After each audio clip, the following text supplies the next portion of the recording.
Hello guys, welcome to Scion What If. So in this video, we will see what if Goku never hit his head. If you enjoy these kinds of stories, don't forget to show us some love by hitting the like button and subscribing to the channel. Your support means the world to us. Now, let's start the story. Chapter 1, Conquest. The space pod crashed through Earth's atmosphere, scorching the air around it. Inside, a baby with a monkey-like tail slept, unaware that his arrival would forever change this planet's fate. The impact carved a massive crater in the forest, sending birds fleeing into the evening sky. Smoke cleared from the spherical spacecraft as its door hissed open. A recorded message played in an alien language, programming repeating in the baby's mind even as he slept: conquer. Destroy. Prepare this world for the Frisia force. An old man's face peered over the edge of the crater. Gohan, a martial artist who lived alone in these mountains, had seen the object fall from the sky like a shooting star. Curiosity had drawn him to investigate, but he never expected to find a child. "Well, what do we have here?" he murmured, sliding down into the crater.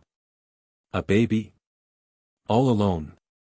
As he reached for the infant, the child's eyes snapped open, dark, alert, and unervingly focused for a newborn.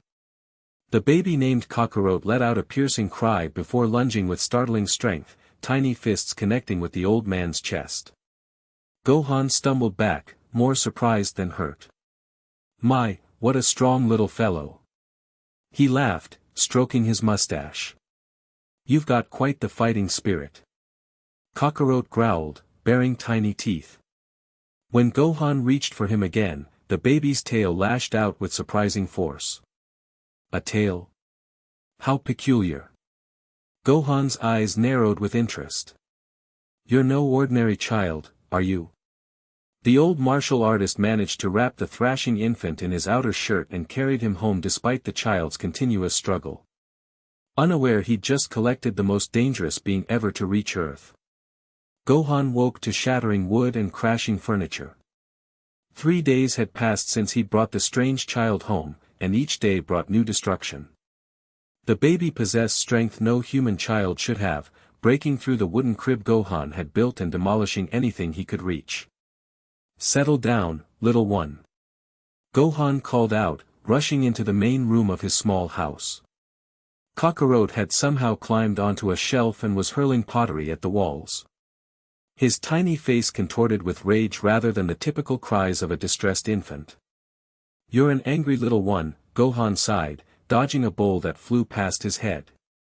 "But there must be a way to calm that spirit of yours." As days turned to weeks, Gohan realized this was no ordinary child. Kakarot refused to respond to affection, seemed to understand language far beyond his apparent age, and watched Gohan with calculating eyes that belonged to a predator, not a baby. One night, Gohan sat cross-legged before a small shrine containing a strange orange orb with 4 stars floating inside it. "What am I to do with him, Master?" he whispered to the orb. "There's something, not of this world about this child." Behind him, Kakarot silently observed from his reinforced crib, eyes fixed on the glowing ball. Something about it called to him, though his infant mind couldn't comprehend why. Months passed. Kakarot grew at an alarming rate, walking and climbing with perfect coordination by 6 months. Gohan tried everything to gentle the boy's wild nature, soft words, patience, even stern discipline. Nothing worked. The child attacked him daily, tiny fists delivering blows that increasingly left bruises on the old master's arms. "Perhaps some fresh air will do us both good," Gohan said one evening, carrying the squirming child outside. The full moon hung large and bright overhead. Kakarot suddenly went still in Gohan's arms, his eyes fixed upward. "Ah, you like the moon." Gohan smiled, relieved to finally find something that calmed the boy. The child's body began to pulse. His eyes widened, turning red as his small frame trembled. "What's happening to you?" Alarm crept into Gohan's voice as he set the child down. Kakarot's body began to grow, brown fur spreading across his skin. His face elongated into a muzzle as his size increased exponentially. Where a child had stood seconds before, a giant ape now towered, roaring into the night sky. Great heavens! Gohan stumbled back as the massive creature beat its chest and unleashed a blast of energy from its mouth, destroying a nearby mountainside. The martial arts master had seen many things in his long life, but nothing prepared him for the child's transformation. The ape monster swung massive fists, toppling trees and crushing rocks. Each step shook the ground like an earthquake. Drawing on decades of training, Gohan moved with surprising agility for his age, dodging the creature's attacks while trying to reason with it. "Child! It's me. Can you hear me in there?" The monster roared, unleashing another energy blast that nearly caught the old man. Gohan realized with growing dread that no trace of recognition remained in those glowing red eyes. Whatever this child was, the transformation had stripped away any humanity he might have been developing. Gohan darted between the monster's legs, trying to lead it away from his home. "I must find a way to reverse this," he muttered, analyzing the situation as he moved. The transformation began when he saw the full moon. The giant ape smashed a fist into the ground where Gohan had stood moments before. The old master leapt high, landing on a tree branch that immediately snapped under the monster's swipe. "If I can just keep him occupied until morning," Gohan planned, "perhaps sunlight will return him to normal." Hours passed in desperate evasion. Though Gohan was a master martial artist, his strength was fading while the ape monster showed no signs of tiring. Dawn approached, the sky beginning to lighten on the horizon. Just a little longer, Gohan panted, his aged body reaching its limits. The monster paused, seeming to sense Gohan's weakening state. It reared back, chest expanding as it prepared a massive energy blast. Gohan steeled himself, gathering his ki for one defensive technique. "I won't give up on you, child," he whispered. The energy wave erupted from the monster's mouth, too wide to dodge, too powerful to block. In his final moment, Gohan attempted to deflect the blast, his own energy flaring bright blue against the monster's red beam. The mountainside disappeared in blinding light. When the dust settled, the old master lay broken among shattered rocks, breathing his last as the giant ape roared in victory.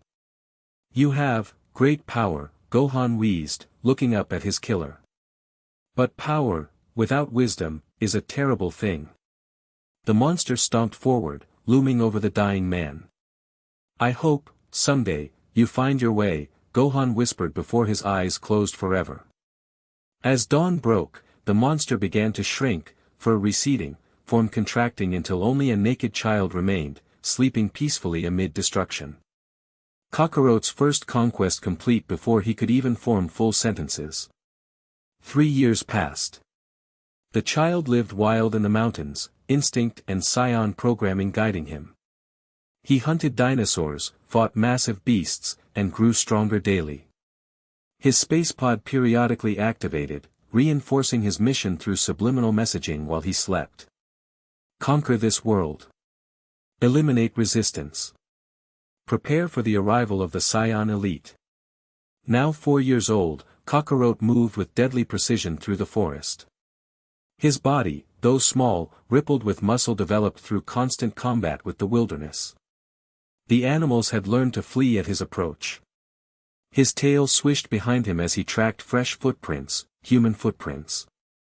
Since killing the old man, Kakarot had avoided human settlements, instinctively knowing he needed more strength before beginning his true mission.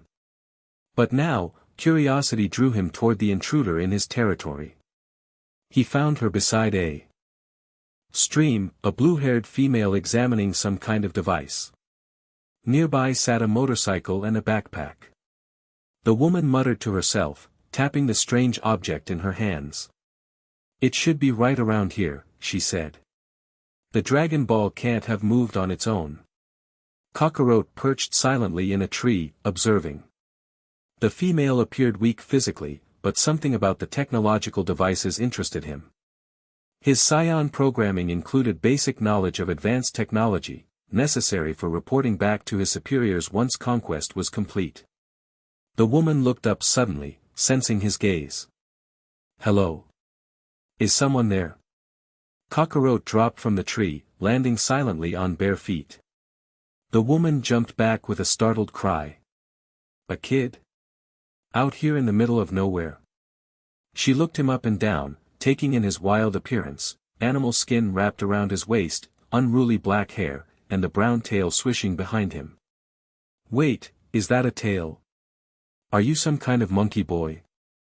Cockroach didn't respond, instead pointing to the device in her hands. What is that? His voice sounded rough, and used. These were his first words to another person since his arrival on Earth. The woman blinked, surprised. This? It's a dragon radar. I'm Bulma, by the way. What's your name, kid? Cockroach ignored her question. Dragon radar. Explains what? Bulma hesitated, studying him more carefully now. Something about the child's intense gaze unsettled her. It helps me find Dragon Balls. They're orange orbs with stars inside. I'm collecting them because when you gather all 7, you can summon a dragon that grants any wish. This information triggered something in Cockroach's programming. Weapons or artifacts of power should be acquired during planetary conquest. Show me. Bulma reached into her bag and pulled out 2 orange spheres, one with 2 stars, another with 5. See? I already have 2 of them. Cockroach's eyes widened slightly. He recognized these objects, the old man he'd killed had possessed one. I know where another is. You do. Bulma's face lit up. Where? Instead of answering, Cockroach turned and began walking into the forest. After a moment's hesitation, Bulma followed. Hey, wait up. I don't even know your name. Cockroach, he replied without looking back. Cockroach? That's different. Bulma struggled to keep up with the child's surprisingly fast pace. So where are we going? Old man's house. Something in his tone made Bulma's skin prickle. Your grandfather? Cockroach didn't answer, moving with purpose through the dense forest. After nearly an hour of walking, they reached a small clearing where the remains of a modest house stood. Parts of the structure had collapsed, nature reclaiming it over what appeared to be years. Someone lived here? Bulma asked, looking around at the abandoned dwelling. Cockroach entered the decaying structure, moving directly to a small wooden box in what once served as a bedroom. He opened it and removed an orange sphere with 4 stars. Another Dragon Ball. Bulma exclaimed. The 4-star ball. Can I have it? Cockroach held the ball up, examining how the stars seemed to float within its crystalline interior. Mine now, he stated flatly. Bulma's excitement faltered. But I need all 7. How about we work together? With my radar and your wilderness skills, we could find them all faster. Cockroach considered this. His mission was to conquer Earth, but he was still small. Strategic alliances could be useful until he grew stronger. Plus, these Dragon Balls offered power he hadn't anticipated. Explain Dragon. What wishes? When all 7 balls are gathered, you summon a dragon named Shinran. He can grant almost any wish, wealth, power, anything. Cockroach's eyes narrowed. Any power? Well, yes, I suppose so, Bulma said, increasingly uneasy about the strange child's intensity. What would you wish for? A cold smile spread across Cockroach's face, an expression no child should possess. Power to complete my mission. What mission? Instead of answering, Cockroach tucked the Dragon Ball into the animal skin pouch tied at his waist. We find others. You drive machine, I protect from dangers. Bulma hesitated. Every instinct told her something was wrong with this child, but her desire for the Dragon Balls outweighed her caution. Plus, the wilderness was dangerous, and having a guide who could clearly handle himself might be useful. All right, deal. But we share the wish when we find all 7, okay? Cockroach nodded, already planning to eliminate the female once she'd served her purpose.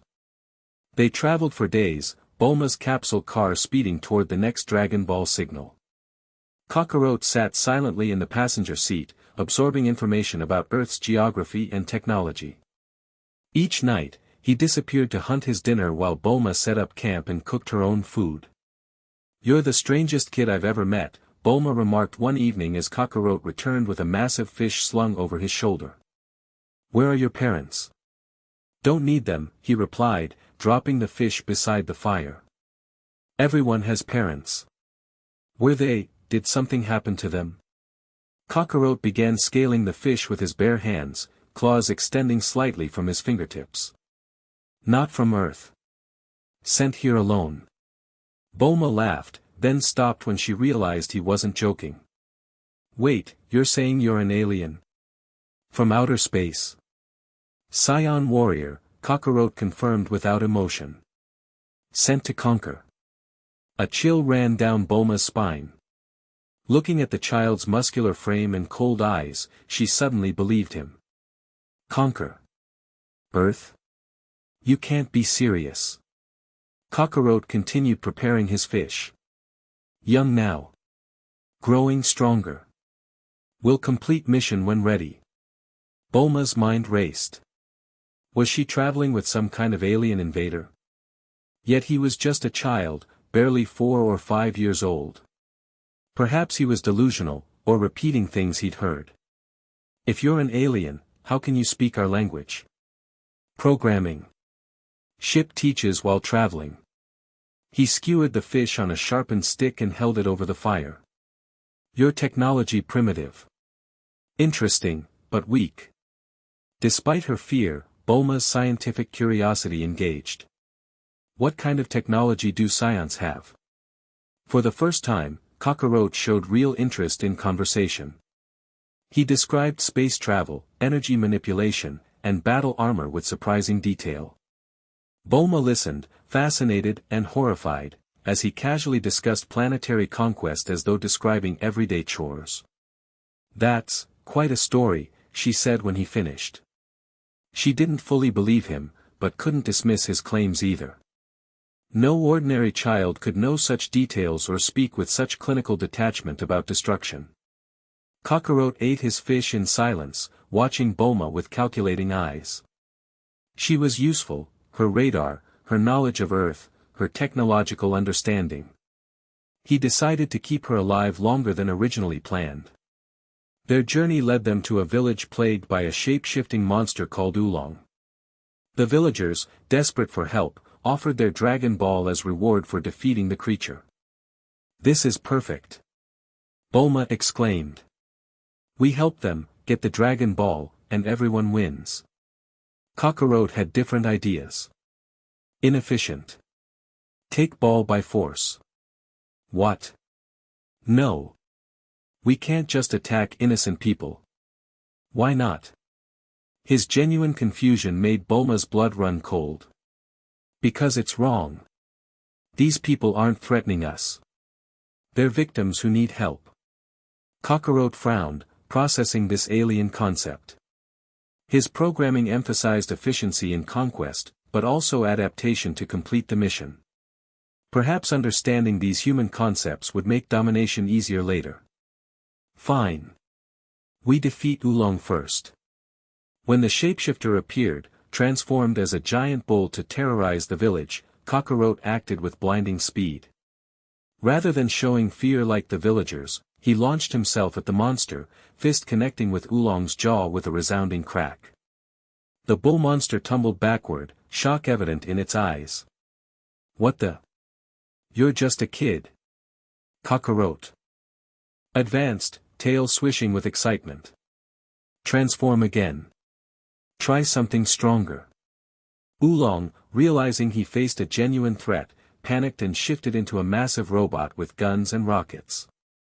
The villagers fled screaming, but Kakarot merely smiled, a predatory expression that didn't belong on a child's face.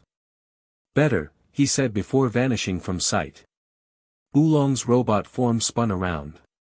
"Where'd you go, you little?" Kakarot reappeared behind the shapeshifter, driving his fist through the metal exterior.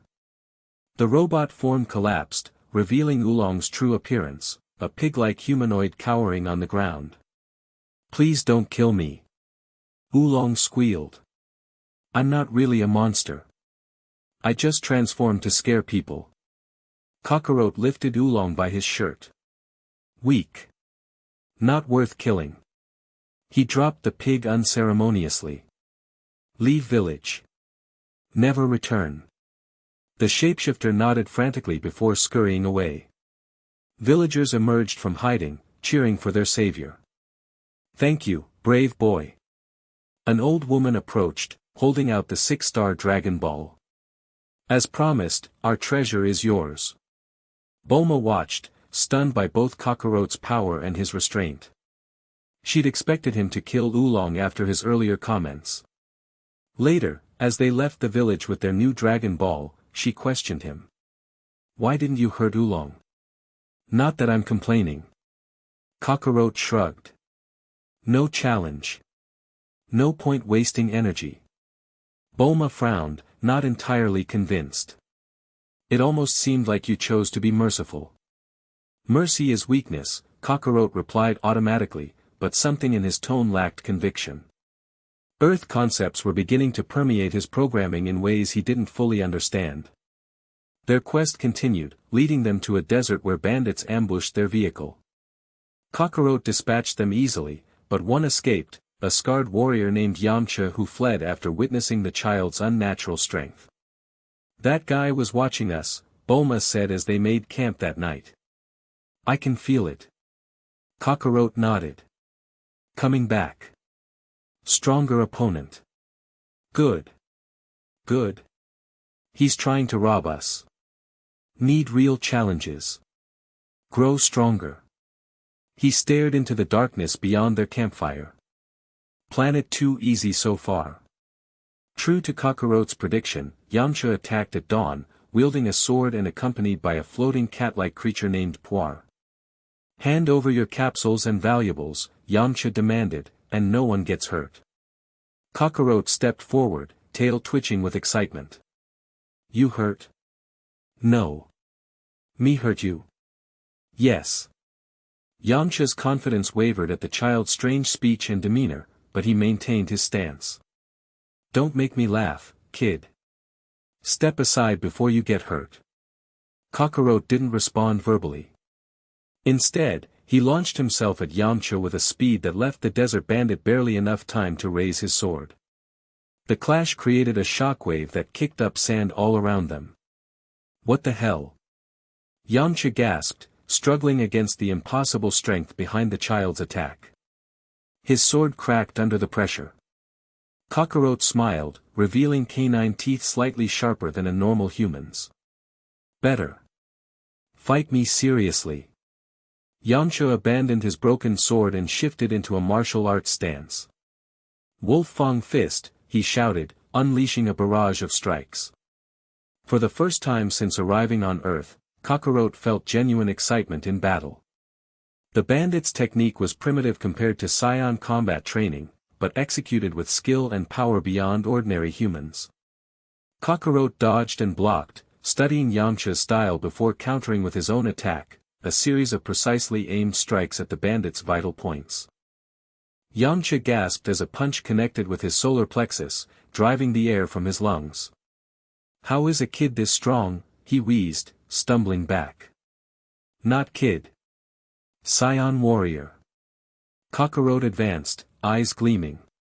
"More techniques. Show me."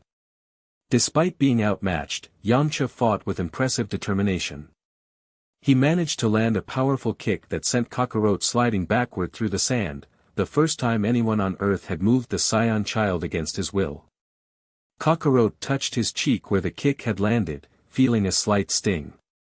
Good. Worthy opponent. For reasons he couldn't articulate, he decided not to kill this human. The battle concluded with Yamcha unconscious but alive, Puar frantically trying to revive him. Rather than finishing them off, Kakarot turned back to Bulma. "Continue journey. Need all Dragon Balls."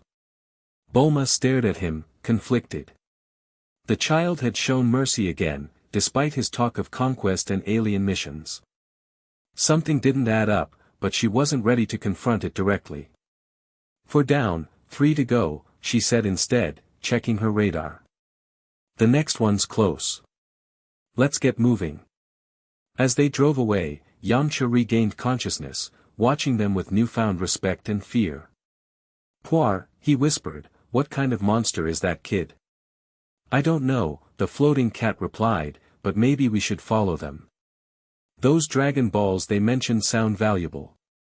The 5th Dragon Ball led them to Fire Mountain, home of the Ox King, a massive warrior whose castle stood surrounded by eternal flames. Legend claimed he guarded a Dragon Ball within his burning fortress. "We need to extinguish those flames," Bulma said, examining the mountain from a safe distance. "No problem." Kakarot stepped forward, inhaling deeply. "Wait. What are you doing?" The Saiyan child released a focused blast of energy from his mouth, a technique he'd been practicing based on his instinctive abilities. The beam struck the base of the mountain, creating an explosion that shook the ground. "Are you crazy?" Bulma screamed, grabbing him. "You'll kill us both." The smoke cleared, revealing a tunnel blasted straight through the mountain's side, bypassing the flames entirely. Kakarot shrugged off her grip. "Efficient entry. Get Ball now." Before they could proceed, a massive figure appeared, blocking their path. The Ox King stood nearly 10 feet tall, wielding an axe larger than Kakarot's entire body. "Who dares attack my mountain?" he bellowed. Bulma hid behind Kakarot, who stood his ground, unimpressed by the giant's size. "Need Dragon Ball. Give it or fight." The Ox King's expression shifted from rage to confusion. "A child? You did this damage?" He studied Kakarot more carefully, noticing the tail. "What manner of being are you?" "Saiyan warrior. Here for conquest." The giant warrior's eyes narrowed. In his younger days, he trained under the legendary Master Roshi and learned of beings from beyond Earth. "I've heard tales of warriors from the stars. They bring only destruction." "Smart human," Kakarot nodded. "Give Dragon Ball. Live longer." The Ox King laughed, a booming sound that echoed across the mountain. "You've got spirit, Star Child. But I won't hand over my treasure without testing your strength."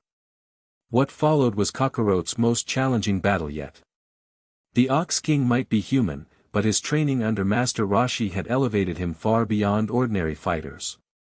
His axe swings created air pressure that cut through solid rock, and his defensive techniques absorbed Kakarot's strongest punches. For the first time, Kakarot found himself pushed back, forced to dig deeper into his Saiyan abilities. His tail unwrapped from his waist, improving his balance as he dodged the massive axe. Energy gathered in his palms, a technique he'd been developing through instinct rather than training. Ha! The energy blast erupted from his hands, catching the Ox King directly in the chest. The giant warrior skidded backward but remained standing, his armor smoking. Impressive. But not enough, boy. The battle continued. Until both combatants stood panting, bleeding from numerous wounds. In the end, neither achieved clear victory, a stalemate that left Kakarot both frustrated and exhilarated. The Ox King planted his axe in the ground, signaling a pause. "You fight well, Star Child. Tell me, if I give you this Dragon Ball, what will you wish for?" "Power to complete mission. Conquer Earth." The giant's expression darkened. "So the legends are true. Your kind seeks only domination." "My purpose," Kakarot stated, though something in his voice hinted at uncertainty that hadn't been there weeks before. The Ox King studied him thoughtfully. "I sense great power in you, but also confusion. You follow programming without understanding why." He made a surprising decision. "I will give you my Dragon Ball on one condition." "What condition?" "Seek out my old master, Roshi. Test your strength against him before making your wish." If you still desire conquest afterward, so be it. Kakarot considered this. Meeting stronger opponents would help him grow, preparing him better for his mission. Agreed. The Ox King retrieved the 7-star ball from his castle and handed it to Kakarot. Master Roshi lives on an island to the east. Tell him the Ox King sent you for training. Not training. Testing strength, Kakarot corrected, tucking the Dragon Ball away with the others. The giant smiled knowingly. We shall see, Star Child.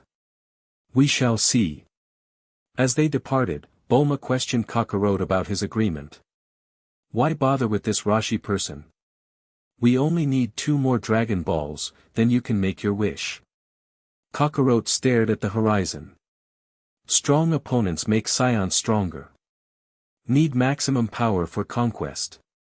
What he didn't say was how the battle with the Ox King had awakened something within him, a scion's pride in worthy combat rather than simple destruction. Earth was proving more interesting than anticipated. They followed the Ox King's directions to a small island where a pink house stood bearing the words, "Came House." An old man in sunglasses and a turtle shell on his back lounged in a beach chair, reading a magazine. That's the Great Master. Bulma whispered incredulously. He looks like a perverted old man. Master Roshi lowered his magazine as they approached. Unlike his initial appearance suggested, his eyes were sharp and assessing, immediately focusing on Kakarot with recognition that surprised the scion child. Well, Roshi said, setting aside his reading material. The Ox King said you might visit. I've been expecting you, young scion. Kakarot tensed. Know about scions? The old master stood, his frail appearance belied by the fluid grace of his movement. I've been alive a very long time, boy. I've seen visitors from the stars before. None with good intentions, I might add. Here to test strength. Fight me. Roshi chuckled. So direct. Youth is always in such a hurry. He stretched leisurely. Before we fight, tell me why you're collecting the Dragon Balls. Power. Complete conquest mission. The old master's expression grew serious. I see. And you believe having more power will bring you fulfillment? Kakarot frowned. The concept of fulfillment wasn't part of his programming. Bring mission completion. Purpose. Ah, purpose. Roshi nodded sagely. Everyone seeks purpose. But what if the purpose given to you isn't the right one? This question struck Kakarot in an unexpected way. The concept of questioning his mission had never occurred to him. Scions completed their assignments without hesitation. No other purpose. I am Scion. You are Scion, yes, Roshi agreed. But you're also here, on Earth, meeting people, learning, growing. The Ox King saw something in you worth testing.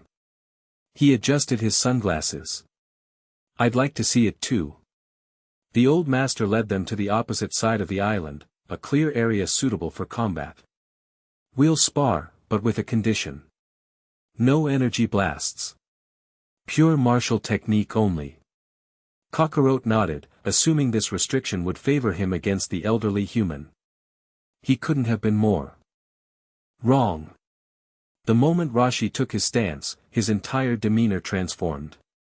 Gone was the perverted old man, replaced by a martial arts master whose body, though aged, contained centuries of refined technique. Kakarot attacked first, moving with the same speed that had overwhelmed every opponent thus far. To his shock, Roshi wasn't there when his fist arrived. The old master had moved, so quickly Kakarot hadn't even seen it. Too rigid, Roshi commented, appearing behind him. You rely on strength and speed, not technique. A light tap sent Kakarot tumbling across the sand. He rose, eyes wide with surprise and budding respect. How? Key control, proper breathing, understanding the flow of combat. Roshi resumed his stance. Try again. For hours, they fought.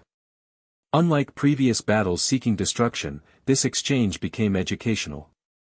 Rashi redirected Kakarot's attacks, demonstrating how superior technique could overcome raw power. Each time the Scion child adapted, Rashi elevated his own performance. Bulma watched in amazement as the seemingly frail old man consistently outmaneuvered the alien warrior she'd seen demolish opponents twice his size. More surprising was Kakarot's response. Rather than rage or frustration, he showed intense concentration, visibly learning from each exchange. Finally, exhausted and bruised, Kakarot stood panting before Rashi, who hadn't even broken a sweat. "You're remarkably talented," the old master admitted. "No human child could learn so quickly." "Not enough. Still defeated me." Rashi smiled. "Victory isn't always about defeating an opponent, young Scion. Sometimes it's about growing stronger, smarter, better." Kakarot absorbed these words, finding they resonated with something deep in his Scion nature, the drive for constant improvement. "The Dragon Ball," Rashi said suddenly. "I have the 3-star ball in my house. It's yours." "Just giving it?" Kakarot asked suspiciously. "No more fighting. You've earned it through your willingness to learn," Rashi replied. "But I'd like to make an offer." "What offer?" "Stay. Train with me for a time before continuing your quest. There's much more I could teach you." Kakarot's immediate instinct was to refuse. His mission required prompt completion. Yet something held him back, the experience of being genuinely challenged, of learning techniques beyond his programming. How long? A month. Hardly any time at all in the grand scheme of things. Bulma interjected, "We're so close to finding all the Dragon Balls. We only need one more." Kakarot looked between Rashi and Bulma, experiencing his first real moment of decision separate from his programming. 1 month. Then final Dragon Ball. Rashi nodded, pleased. "Excellent. We begin tomorrow at dawn." The month with Master Rashi transformed Kakarot in ways neither he nor Bulma anticipated. Each day began with impossible physical tasks, delivering milk across mountains, farming with bare hands, swimming against powerful currents. Afternoons focused on martial techniques, evenings on meditation and ki control. Rashi never directly contradicted Kakarot's mission. Instead, he asked questions that made the Scion child think. Why conquer rather than protect? What value is there in ruling those weaker than yourself? If you completed your mission tomorrow, what would give your life meaning the day after? These questions found no answers in Kakarot's programming, forcing him to consider concepts beyond conquest. Though he maintained his identity as a Scion warrior, subtle shifts occurred in his perspective. Meanwhile, Bulma made herself useful by repairing and upgrading equipment around Kame House, occasionally joining training sessions where her scientific mind contributed unexpected insights about ki manipulation. Yamcha and Puar, who had followed them from a distance, eventually revealed themselves and joined the unusual group. After initial tension, Yamcha began training alongside Kakarot, providing another skilled opponent who improved rapidly under Rashi's guidance. On their final day, Rashi presented Kakarot with the 3-star Dragon Ball as promised. "You've grown stronger than I anticipated," the old master admitted. "Not just in body, but in mind. You're beginning to question, to think beyond your programming." "Still Scion," Kakarot insisted. "Still conquer." "Perhaps," Rashi nodded. "But conquest can take many forms. Remember that." As they prepared to leave for the final Dragon Ball, Yamcha approached Kakarot. "I'm coming with you. This journey's too interesting to miss." The Scion child merely nodded. Having worthy companions for combat made strategic sense, though he wouldn't have considered this reasoning weeks before. The radar led them to a remote castle belonging to Emperor Pilaf, a small blue-skinned being with grandiose ambitions. According to intelligence gathered in a nearby village, Pilaf had recently acquired the 1-star ball and planned to use the Dragon Balls for world domination. "How ironic," Bulma commented as they observed the castle from a distance. He wants to conquer the world, just like you. Kakarot frowned. Different. He's weak, uses machines and tricks. No honor. This distinction, another concept absent from his original programming, demonstrated how his time on Earth had begun reshaping his Scion values. They infiltrated the castle after nightfall, Kakarot's enhanced senses guiding them past guards and traps. When they finally reached the chamber containing the Dragon Ball, they discovered Pilaf holding it triumphantly. Too late, intruders, the Blue Emperor cackled. With this final Dragon Ball, I'll rule the world. Kakarot stepped forward. No. Dragon Ball's mine. Pilaf's eyes widened as he noticed the child's tail. What are you? Your replacement, Kakarot answered coldly. What followed was less a battle than a demonstration. Pilaf's robot guards attacked with missiles and lasers that Kakarot dismantled with methodical efficiency. Yamcha handled the Emperor's henchmen while Bulma worked to disable the castle's security systems. Cornered and desperate, Pilaf activated his ultimate weapon, a massive robot suit that towered over them. Surrender or be crushed. Pilaf's voice boomed through speakers as the robot launched a barrage of attacks. For the first time, Kakarot applied Rashi's teachings in serious combat. Rather than relying solely on strength, he analyzed the robot's movement patterns, identified structural weaknesses, and struck with precision rather than raw power. The robot collapsed in a shower of sparks and twisted metal, leaving Pilaf cowering among the wreckage. Don't kill me, the Emperor begged. Kakarot lifted him by his collar. Pathetic. Not worthy of conquest title. He dropped Pilaf unceremoniously and retrieved the final Dragon Ball. As they exited the crumbling castle, Kakarot held all 7 Dragon Balls in his arms, their orange surfaces glowing with increasing intensity as they resonated together. We did it! Bulma exclaimed. You can make your wish now. Kakarot stared at the balls, feeling their power. One wish to complete his mission, to gain the strength needed to subjugate this entire world. Yet something held him back. Not yet. What? Why not? Bulma asked, shocked. More training first. Not strong enough yet. The real reason, which Kakarot couldn't fully articulate even to himself, was uncertainty. His experiences on Earth had introduced concepts his programming never accounted for: honor in combat, respect for worthy opponents, the value of technique over raw destruction. Making his wish now felt premature. Keep Dragon Balls safe. Continue journey. Yamcha laughed, clapping him on the shoulder, a familiarity Kakarot would have killed someone for attempting months earlier. You know what? I think you're actually starting to like Earth. Kakarot didn't deny it. His mission remained, but its meaning had begun to transform. Perhaps conquest didn't require destruction. Perhaps there were forms of strength his Scion programmers had never understood. As they walked away from Pilaf's castle, Dragon Balls secure in Kakarot's possession, the Scion child looked up at the night sky where distant stars marked the empire that had sent him. For the first time, he wondered if there might be more to his existence than the mission he'd been given. His tail swished behind him, a reminder of his alien heritage, even as his feet walked firmly on Earth soil that felt increasingly like territory worth protecting rather than simply conquering. The conquest had begun, but not in the way his programmers intended. Kakarot was conquering Earth not through destruction, but through connections, forging bonds stronger than he'd ever anticipated, with a planet that offered worthy challenges and unexpected lessons. His journey was just beginning. Chapter 2, Challenge. Kakarot stood atop Capsule Corporation's highest tower, surveying what had become his domain over the last decade. At 17, his body had grown powerful and lean, the perfect weapon he'd been designed to be. His black hair spiked wildly against the setting sun, and his tail, now thicker and stronger, wrapped securely around his waist.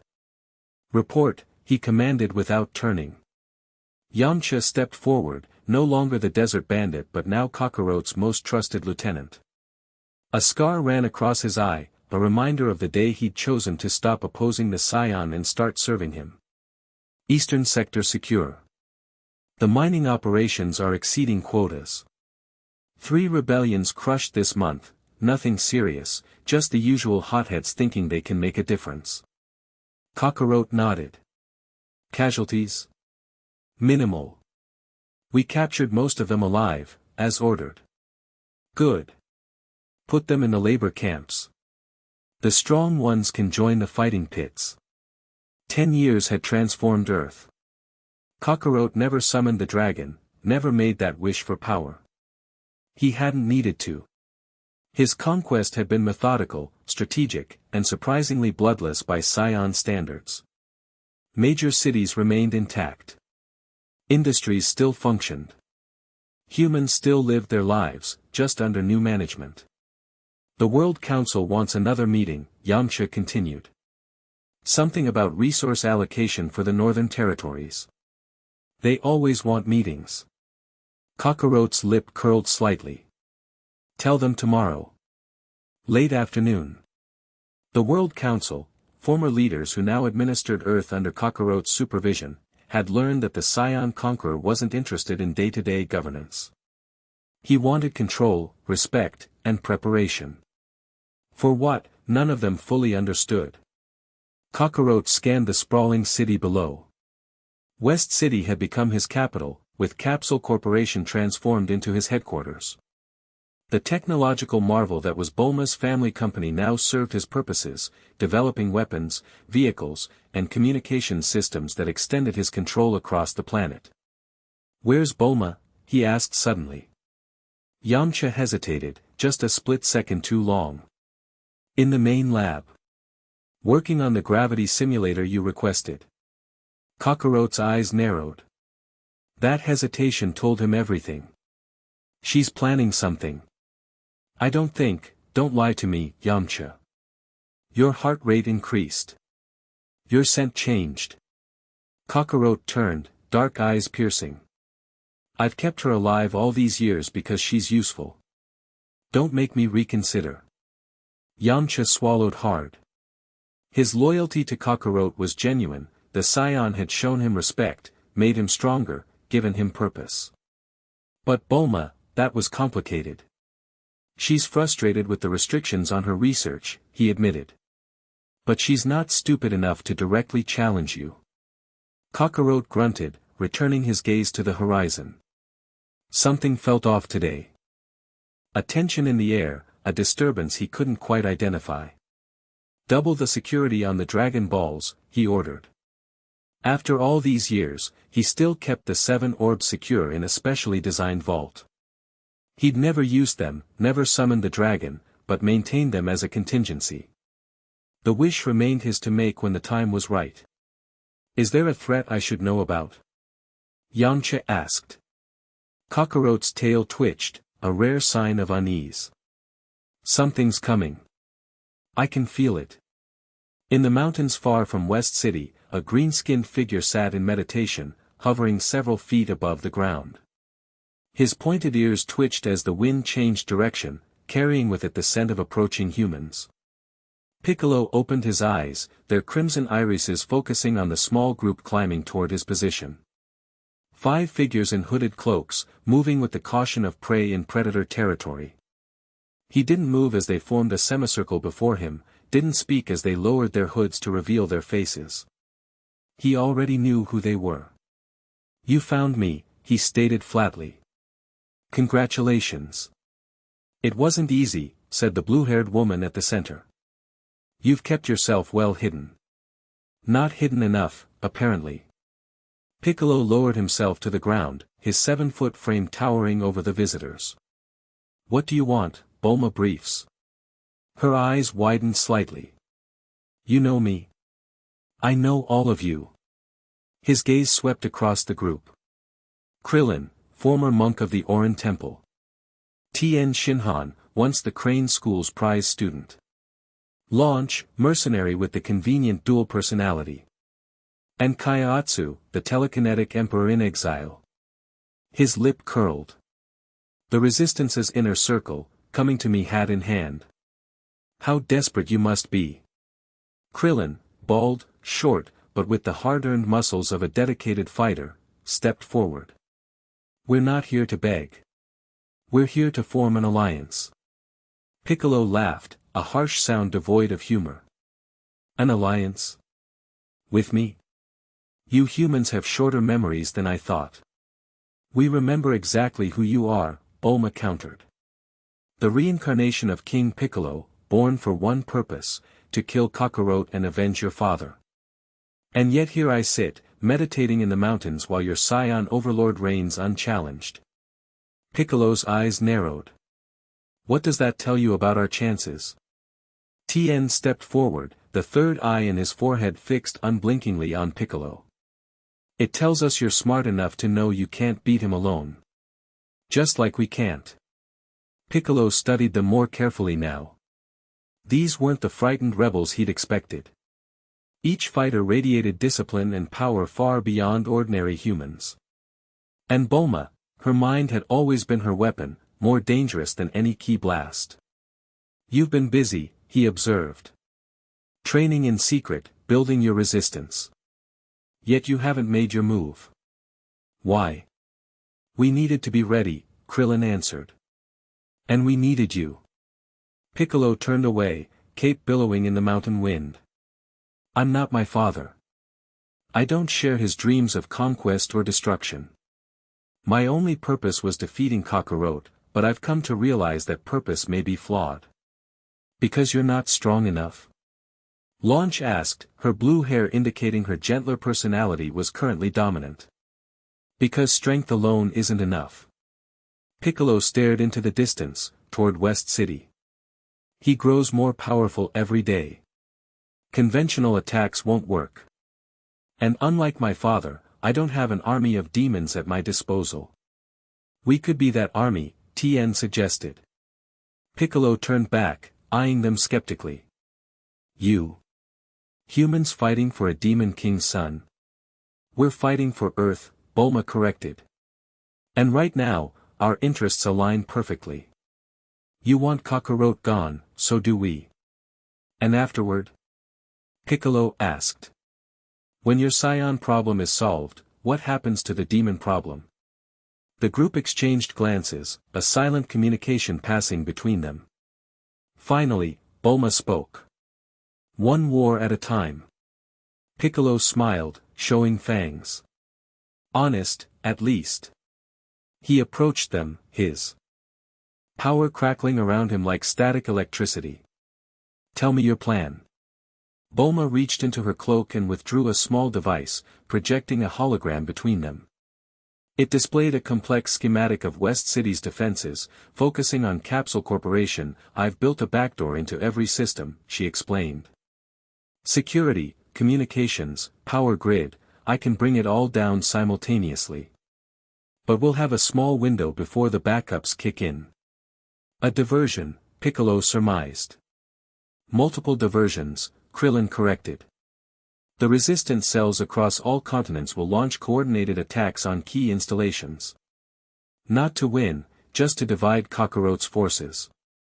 Tien continued, meanwhile, we strike at the Dragon Balls. With them, we can wish Kakarot's power away, or send him off-planet, or, no, Piccolo interrupted. The dragon cannot affect Kakarot directly. His power exceeds Shenron's ability to manipulate. They stared at him in shock. How do you know that? Bulma demanded. Because I am connected to Kami, creator of the Dragon Balls. His knowledge flows through me, even though we are separate beings. Piccolo's expression darkened. The dragon cannot simply erase Kakarot or his power. Your plan is flawed. Disappointment rippled through the group, but Bulma recovered quickly. Then we modify the wish. We ask for the power to defeat him ourselves. Piccolo considered this. Possible. But risky. Power granted instantly, without the training to control it, often destroys the wielder. So what do you suggest? Launch asked, a hint of her blonde-haired alter ego's impatience seeping through. Piccolo looked at each of them in turn, these humans who dared to resist a being who could destroy them with a thought. Train with me, he said finally. 3 months. I'll teach you techniques no human has ever learned. Then we strike, not for the Dragon Balls, but for Kakarot himself. 3 months. Krillin questioned. Our intelligence suggests something big is happening soon. Kakarot has been pushing weapons development, increasing security. He senses what I sense, Piccolo explained. Something approaches Earth. Something connected to him. Bulma's eyes widened. Another scion? Perhaps. All the more reason to be prepared. Piccolo's expression hardened. 3 months. My way. Or find yourselves another demon. After a tense silence, Bulma nodded. Agreed. But we continue with our intelligence gathering and network building. Fine. Piccolo turned away. We begin tomorrow. Dawn. Bring only what you need to survive in these mountains. His voice dropped to a growl. And prepare for pain unlike anything you've experienced. As they departed, Piccolo returned to his meditation pose, but his mind was far from serene. Working with humans, his father would be disgusted. But these were different times, with a different enemy. And deep down, in the place where his connection to Kami still lingered, Piccolo felt something unfamiliar, hope. Gravity simulation at 50 times Earth normal, Bulma announced through the intercom. How's it feel in there, mighty conqueror? Inside the spherical chamber, Kakarot moved through a series of katas, his body struggling against the crushing pressure.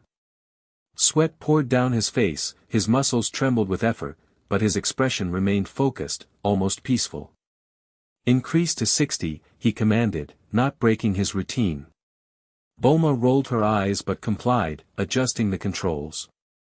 Through the observation window, she watched as Kakarot's movements became even more strained. Any normal human would have been flattened instantly.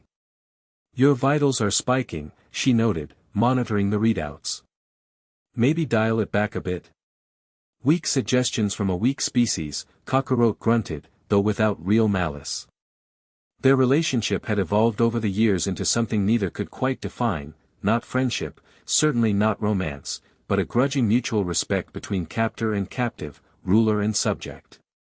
This weak species built you a gravity chamber that shouldn't technically be possible. Bulma reminded him. A little gratitude wouldn't kill you. Kakarot completed his kata before responding. Your work is adequate. Coming from him, it was practically effusive praise.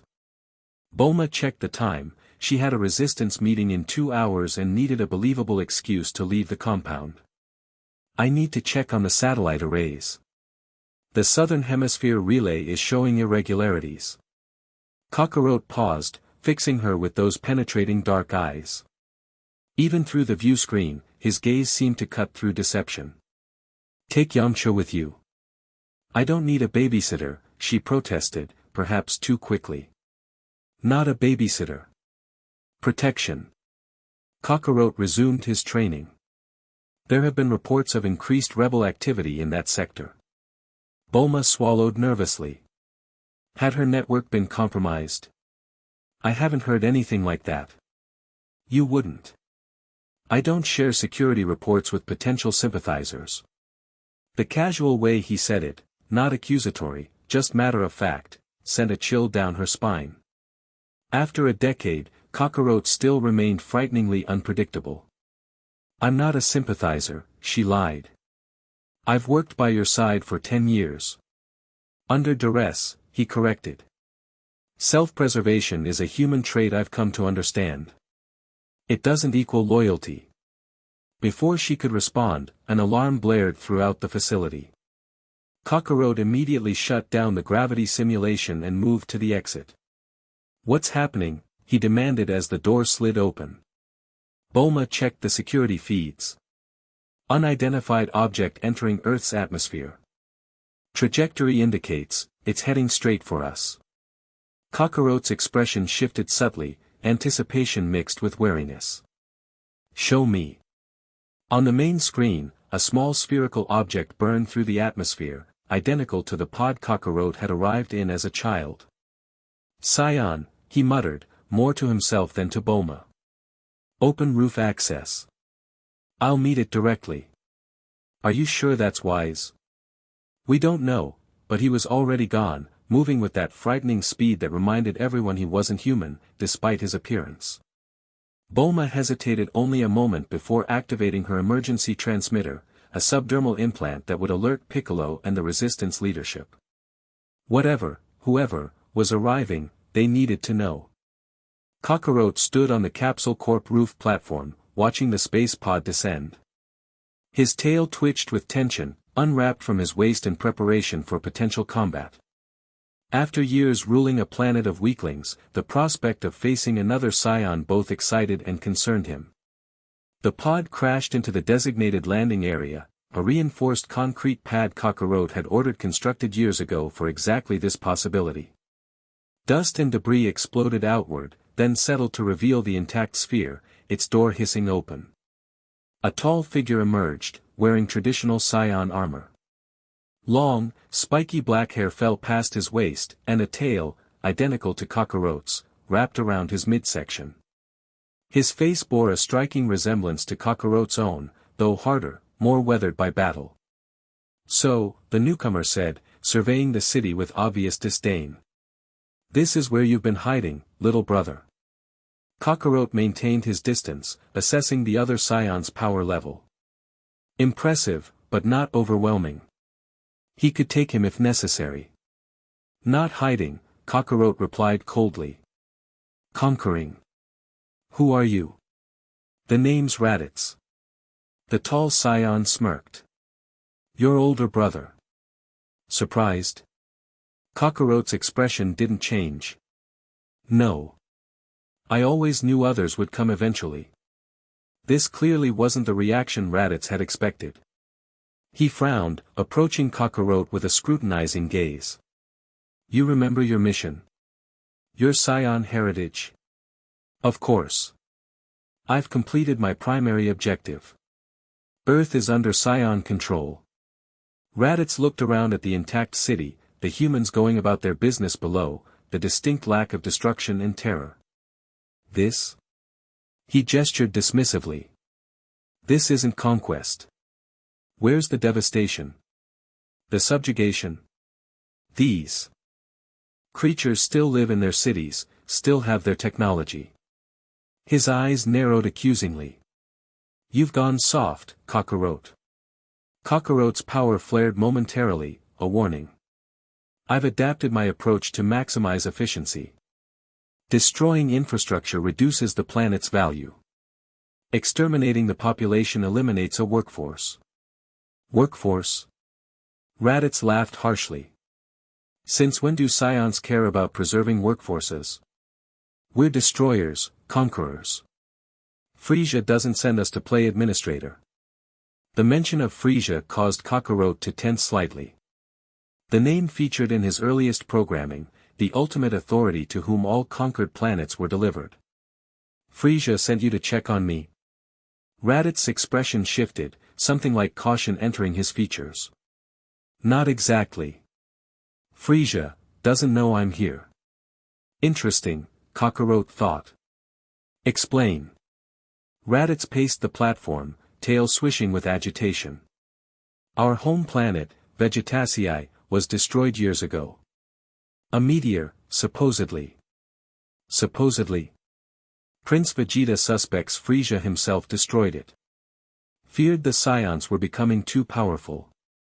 Raditz's fists clenched. "There are only 4 of us left now, you, me, Vegeta, and Nappa."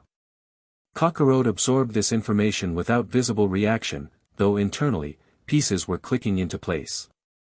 His programming had never included details of returning home, only completing the conquest. "Why come find me now?"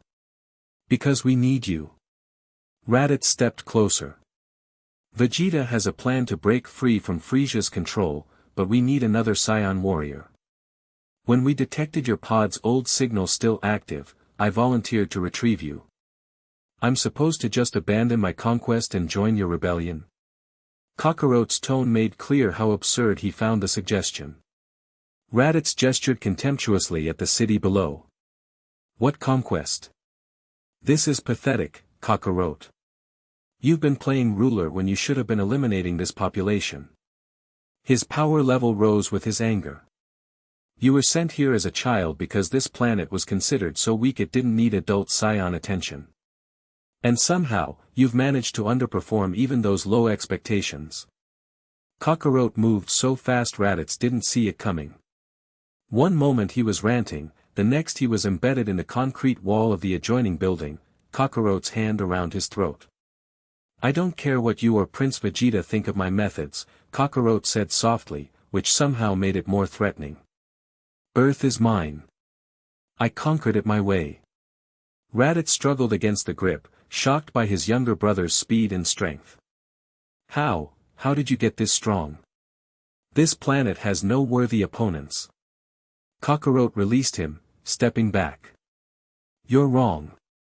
Earth surprised me. Its gravity is lighter than our home world, but its fighters develop techniques that compensate for their physical limitations.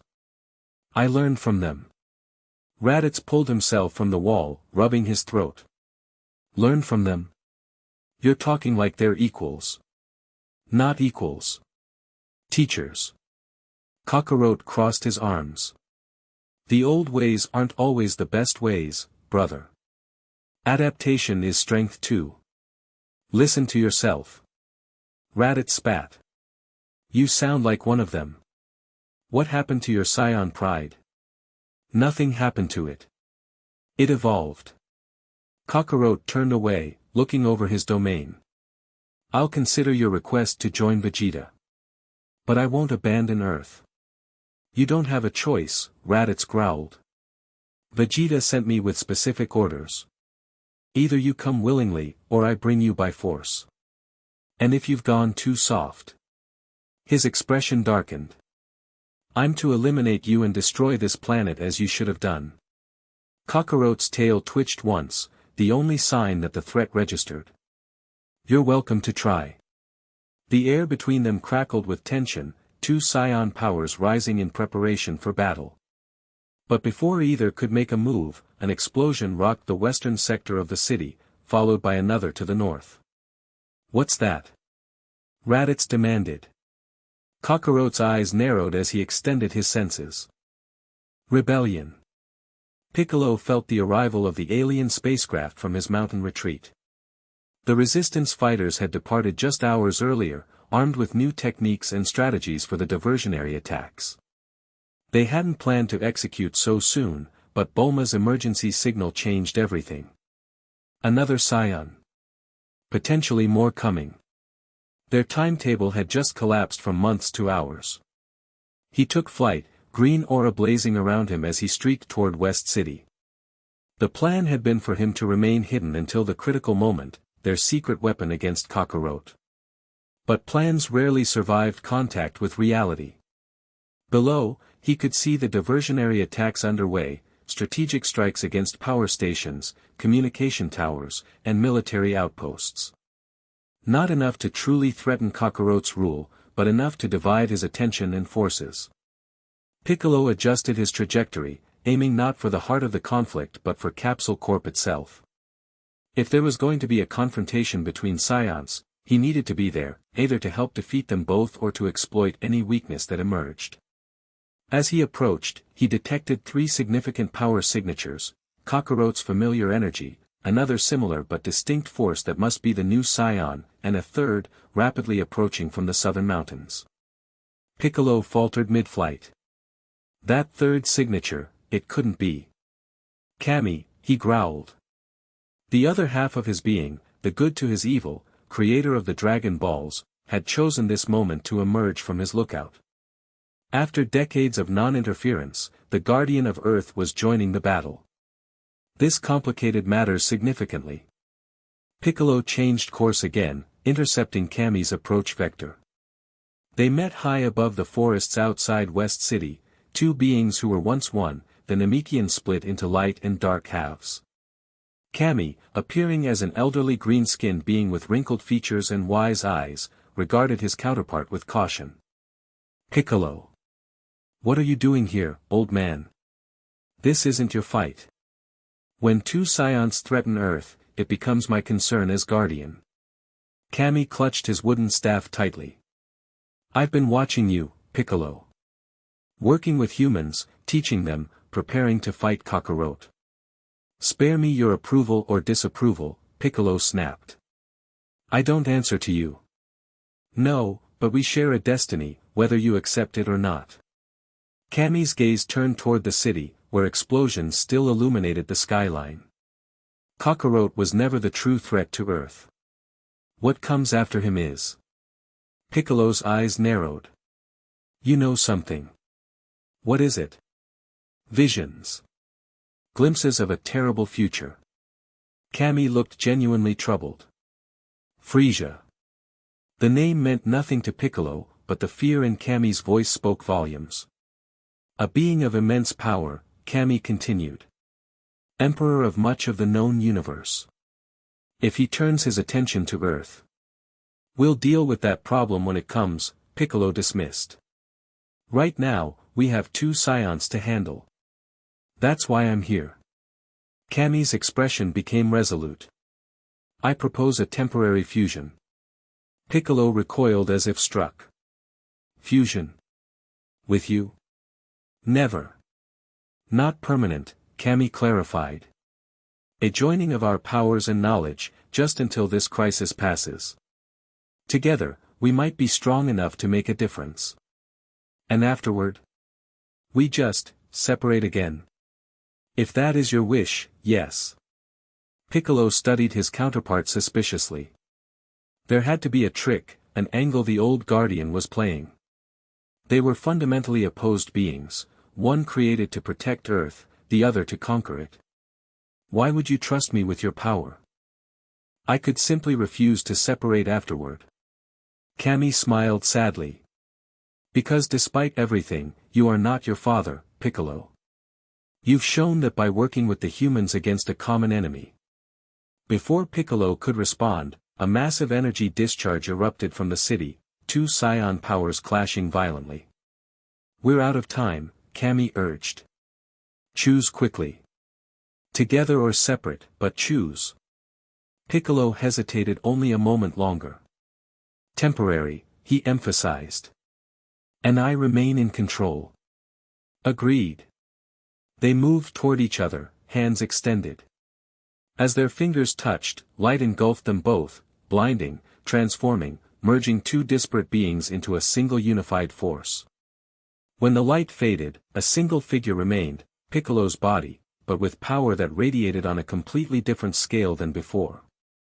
Knowledge flooded his consciousness, techniques, history, understanding of the Dragon Balls and their creation. An awareness of exactly what they were facing. The newly empowered Namekian streaked toward Capsule Corp, green aura flaring like fire around his form. The real battle was just beginning. Kakarot and Raditz stood back-to-back on the Capsule Corp roof, surveying the coordinated attacks across the city. Impressive, Raditz admitted reluctantly. These humans are more organized than I expected. They've had years to plan, Kakarot replied, sounding almost proud.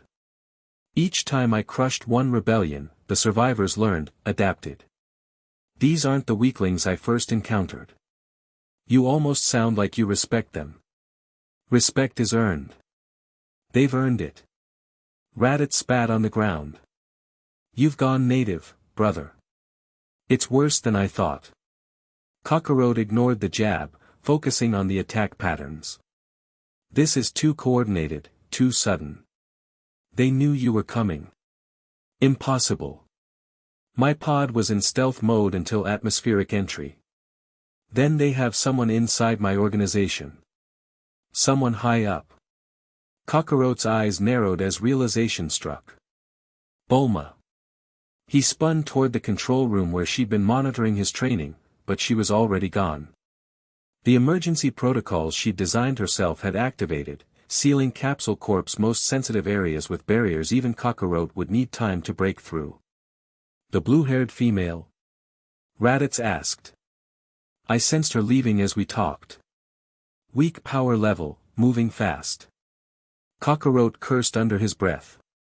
He'd always known Bulma's loyalty was conditional, but he'd underestimated her patience and planning. 10 years as his reluctant ally, waiting for the perfect moment to strike. She knows where the Dragon Balls are stored, he realized aloud. This isn't just a rebellion, it's a heist. Dragon Balls? Raditz's interest peaked. The artifacts that grant wishes? They're real. Very real. And very secure. Kakarot tapped his scouter, one of many technologies he'd had Bulma reverse engineer from his pod systems. Yamcha, status report. Static answered him. Either communications were being jammed, or his most trusted lieutenant was compromised as well. Your conquest is falling apart rather quickly, Raditz observed with a smirk. Perhaps it wasn't as solid as you claimed. Kakarot's response was cut short as his senses detected a massive power level approaching, far larger than any human rebel. What is that? Raditz demanded, his own scouter beeping wildly. Piccolo, Kakarot answered, though something felt different about the familiar energy signature. A Namekian. One of the few beings on this planet who can challenge me directly. Namekian? Raditz looked surprised. What's one of them doing here? Born here. Created to kill me. Kakarot's lips curled into a slight smile. He's been trying for years. The green figure appeared above them, hovering with arms crossed, white cape billowing dramatically. But Kakarot immediately sensed the change. Piccolo's power had at least doubled, possibly tripled. Kakarot, Piccolo called down. We have a problem. We? Kakarot raised an eyebrow. Since when do you concern yourself with my problems? Namekian? Since your family reunion threatened the entire planet. Piccolo's gaze shifted to Raditz. You brought attention we don't need. Raditz stepped forward, sneering. Another weakling who thinks he matters. Should I dispose of him, brother, or would you like the honor? Neither of you is disposing of anyone, Piccolo stated calmly. Not until you hear what's coming. Something in his tone made even Kakarot pause. Explain. Frisia. Piccolo let the name hang in the air. He's already suspicious about why Raditz came to Earth. If he doesn't report back soon, or reports the wrong thing, you can expect a visit from the Jinya Force, or worse, Frisia himself. Raditz paled visibly. How could you possibly know about the Jinya Force? Piccolo tapped his temple. I have access to knowledge beyond this world now. Kami's insights, connections to other guardians across the galaxy. Kami. Kakarot's eyes widened slightly in understanding. You fused with him. Temporarily. Piccolo descended to their level. We have more immediate concerns. Your rebellion problem, for instance. My problem, Kakarot corrected. Why would you help suppress a rebellion against me? You've tried to kill me yourself many times. Because right now, you're the devil we know. And sometimes, the enemy of my enemy.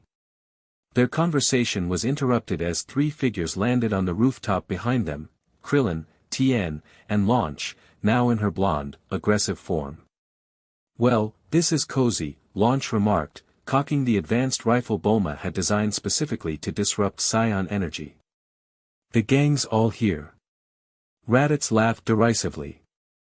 More humans. Is this really the best Earth has to offer? Kakarot raised a hand, signaling Raditz to stand down. They're stronger than they appear. To the newcomers, he asked, where's Bulma? Safe, Krillin answered. And busy. You might want to check your Dragon Ball vault. Kakarot's expression darkened. So that's how it is. After all these years, all I've taught you, you still think you can defeat me? Not defeat, Tien corrected, his three eyes fixed on Kakarot. Replace. Earth deserves better than a Scion dictator. Raditz stepped forward, power flaring. I've heard enough from these insects. Let me show you how a real scion handles rebellion, brother. Before Kakarot could respond, Raditz launched himself at the human fighters, only to be intercepted mid-flight by Piccolo. The Namekian caught the scion's fist, their collision creating a shockwave that cracked the rooftop beneath them. Your fight isn't with them, Piccolo growled. Out of my way, green man. Raditz broke free and aimed a kick at Piccolo's midsection. What followed was a brief but intense exchange that demonstrated Piccolo's newfound power. Even Kakarot watched with interest as his longtime rival matched his brother blow for blow. Meanwhile, the human fighters spread out, positioning themselves strategically. Kakarot recognized the formation, Rashi's advanced mountain eagle stance, designed for multiple fighters against a superior opponent. You've been training, he acknowledged. Impressive. We've had a good teacher, Krillin replied, nodding toward Piccolo, who was still engaged with Raditz. And a powerful motivation, Launch added, her rifle trained on Kakarot. Freedom. Kakarot could have moved fast enough to disarm her before she pulled the trigger. He could have incapacitated all three humans in seconds. But curiosity held him back. After years of unchallenged rule, this coordinated resistance intrigued him. You know those weapons can't kill me, he said to Launch. Not trying to kill you, just slow you down. She smiled coldly. While Bulma works her magic. On cue, an alarm blared from within Capsule Corp, the Dragon Ball Vault's security had been breached. Kakarot's patience ended. With a burst of speed that left the humans gasping, he moved to the vault entrance, only to find himself blocked by Piccolo, who had disengaged from Raditz with equal speed. Not so fast, the Namekian warned. Get out of my way. Kakarot growled. This doesn't concern you. Everything that happens on Earth concerns me now. Piccolo's power flared visibly. I've let your rule continue because you maintained a certain balance. But now things have changed. Because of him. Kakarot jerked his head toward Raditz, who was picking himself up, looking furious. Because of what he represents. More scions coming. Frisia's attention. A threat beyond anything Earth has faced. Their standoff was interrupted as the vault door slid open behind Piccolo. Bulma emerged, a specialized container in her arms, triumph written across her face. Got them, she called to her allies. All 7. Raditz, seeing his opportunity, fired an energy blast directly at Bulma. No you don't. Time seemed to slow. Kakarot saw the purple beam streaking toward Bulma, the woman who had been his reluctant ally, occasional advisor, and chief engineer for a decade. The woman who had just betrayed him, but also the keeper of knowledge that had made his rule possible. He moved without thinking, faster than he'd ever moved before, appearing between Bulma and the blast. With a sweep of his arm, he deflected Raditz's attack into the sky where it exploded harmlessly. Everyone froze, staring at Kakarot in shock, none more surprised than Raditz. You protected her? His brother asked incredulously. Kakarot turned slowly, facing Raditz with an expression that had become unreadable. Earth is mine, he stated flatly. Everything on it is mine. No one destroys my property without permission. But Bulma, who had worked alongside Kakarot longer than anyone, saw something the others missed, a momentary hesitation, a flash of uncertainty in those usually cold, calculating eyes. Kakarot, she ventured. He didn't look at her. Put the Dragon Balls back, Bulma. Whatever you're planning won't work. You don't know what we're planning, she countered, clutching the container tighter. You want to wish away my power. Or wish me off planet. Or restore the old world governments. He finally turned to face her. Piccolo already confirmed what I've long suspected, Shenron cannot affect me directly. My power exceeds his creators. Bulma's confident expression faltered, but only briefly. Then we'll wish for something else. Something even you can't stop. Before anyone could react, the sky above them darkened unnaturally, clouds swirling into a vortex centered above Capsule Corporation. What's happening? Raditz demanded. Kakarot's eyes widened in realization. Someone else has Dragon Balls. Piccolo nodded grimly. A backup set.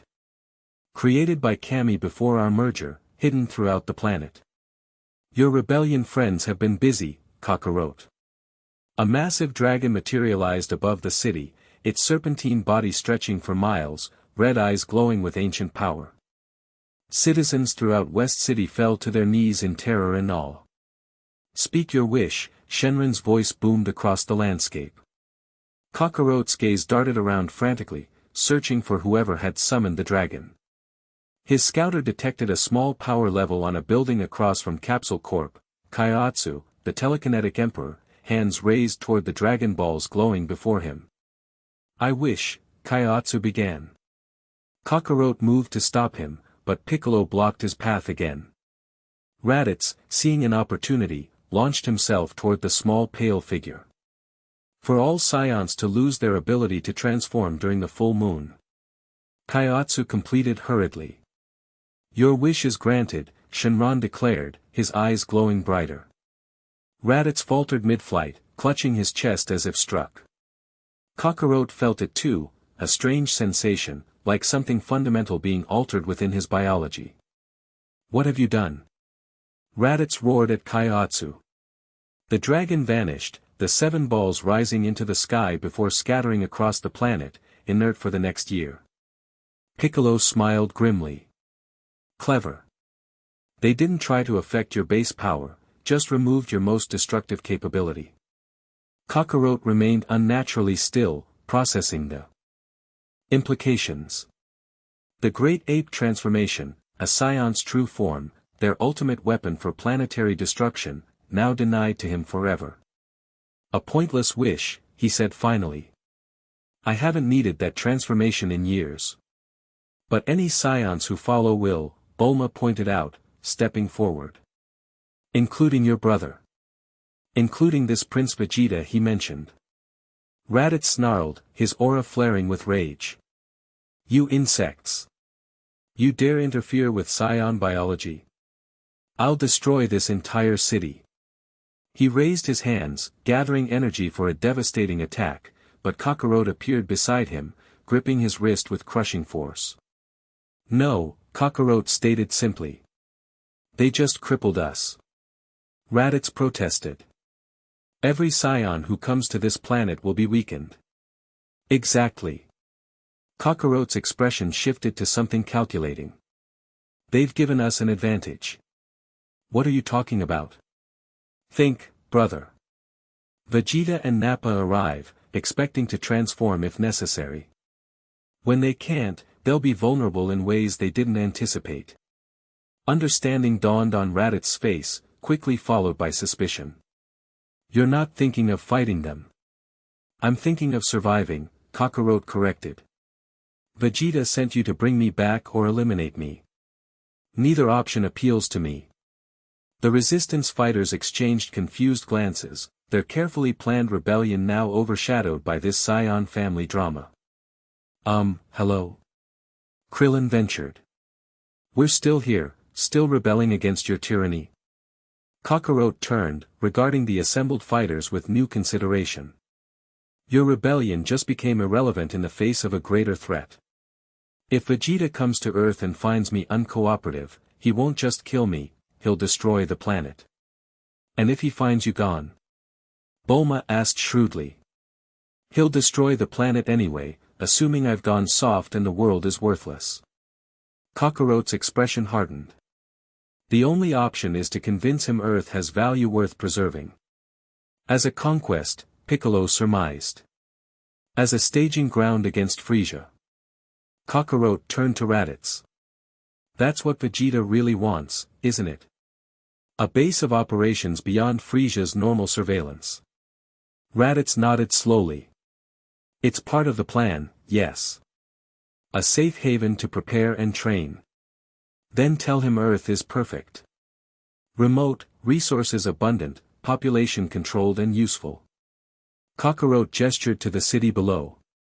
Tell him I've been more clever than you initially thought, preserving infrastructure and technology that can serve Scion needs. And what about your rebellion problem? Raditz nodded toward the resistance fighters. Kakarot smiled coldly. Tell him I'm handling it personally. Tension crackled through the air as the resistance fighters prepared for battle. But Piccolo raised a hand, signaling them to wait. There's another option, the Namekian suggested. A temporary truce. Truce? Launch scoffed. With him? Hear me out. Piccolo addressed both sides. Earth faces an external threat that dwarfs our internal conflicts. If more Scions arrive, followed potentially by Frisia, our priorities must shift. Are you suggesting we work with Kakarot? Tien asked incredulously. I'm suggesting we postpone trying to kill each other until the greater threat is resolved. Piccolo turned to Kakarot. Your rule has been harsh but not genocidal. You've left Earth intact, functional. How generous of him, Bulma muttered. It's not about generosity, Piccolo snapped. It's about pragmatism. Right now, a united Earth under even a Scion dictator stands a better chance against what's coming than a planet divided by civil war. Kakarot studied Piccolo with newfound respect. The fusion with Kami had clearly given the Namekian perspective beyond their long-standing rivalry. A temporary alliance, Kakarot considered aloud. Against Vegeta and Nappa if necessary. Against Frisia if it comes to that. And afterward? Bulma demanded. We just go back to living under your boot. Kakarot's eyes met hers directly. If we survive Frisia, Bulma, Earth's future will be negotiable. A loaded word, coming from someone who had never negotiated anything in his decade of rule. Raditz looked between them all, bewildered by this turn of events. You can't seriously be considering an alliance with these weaklings, Kakarot. They removed our great ape transformation with a wish, Kakarot pointed out. That's not the work of weaklings. That's the work of strategists who understand their enemy's vulnerabilities. He turned to the resistance fighters. You've spent years planning my downfall. Now I'm offering you a chance to work towards something more important, Earth's survival against threats beyond your comprehension. And we're just supposed to trust you? Krillin asked. Trust is earned, Kakarot acknowledged, echoing his earlier words. As is respect. A tense silence fell as both sides considered the proposition. Finally, Bulma stepped forward. 2 conditions, she stated firmly. First, all political prisoners are released immediately. Second, the resistance gains representation on your World Council. Kakarot's jaw tightened, but he nodded. Acceptable. With one condition of my own, you rebuild and enhance the gravity chamber. We'll all need to get much stronger, very quickly. Deal, Bulma agreed, before anyone could object. Piccolo looked satisfied. Then it's settled. A truce until the Scion threat is resolved. Raditz laughed bitterly. Vegeta will never agree to this. When he arrives and sees you've allied with humans against your own kind, he won't see that, Kakarot interrupted. He'll see a conquered planet with resources and technology useful to his rebellion against Frisia. A planet with fighters he can utilize. And if he doesn't buy it? Kakarot's expression darkened. Then I'll show him exactly how strong I've become on this weak planet. As the tension gradually eased, with resistance fighters and Scion Conqueror cautiously accepting their new arrangement, none noticed the small, metallic probe hovering high above them, transmitting their entire conversation across the stars to a receiver on Frisia's flagship. The tyrant himself, watching with growing interest from his hover chair, smiled coldly at his view screen. Scions plotting rebellion? How utterly predictable. His tail swished behind him as he turned to his right-hand man. Zarbon, set a course for Earth. I think it's time I paid my monkeys a personal visit. The following weeks transformed West City into a preparation zone unlike anything Earth had seen before. The gravity chamber, expanded and enhanced under Bulma's supervision, became the central training facility for both scions and the strongest human fighters. Kakarot, true to his word, released political prisoners and allowed resistance representatives to join the World Council. Not out of moral conversion, but strategic necessity, a unified Earth stood a better chance against what was coming.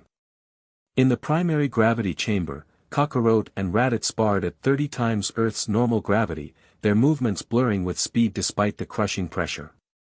"You've improved," Kakarot acknowledged as they paused, both breathing heavily. "Adapting to Earth's techniques faster than I expected." Raditz wiped blood from his lip, scowling. "Still not enough. Vegeta is twice as strong as me.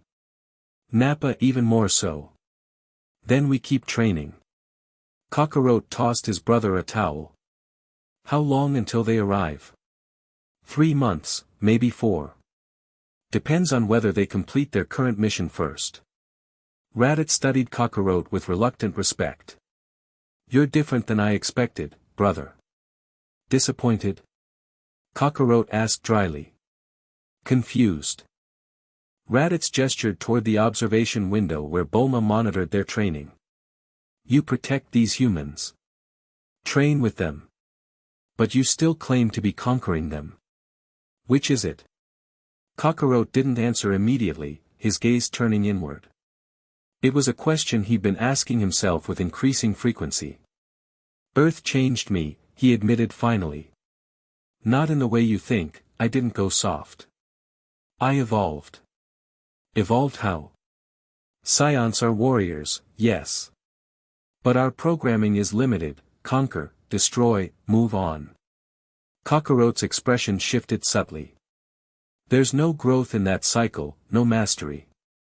Earth taught me there are different kinds of conquest."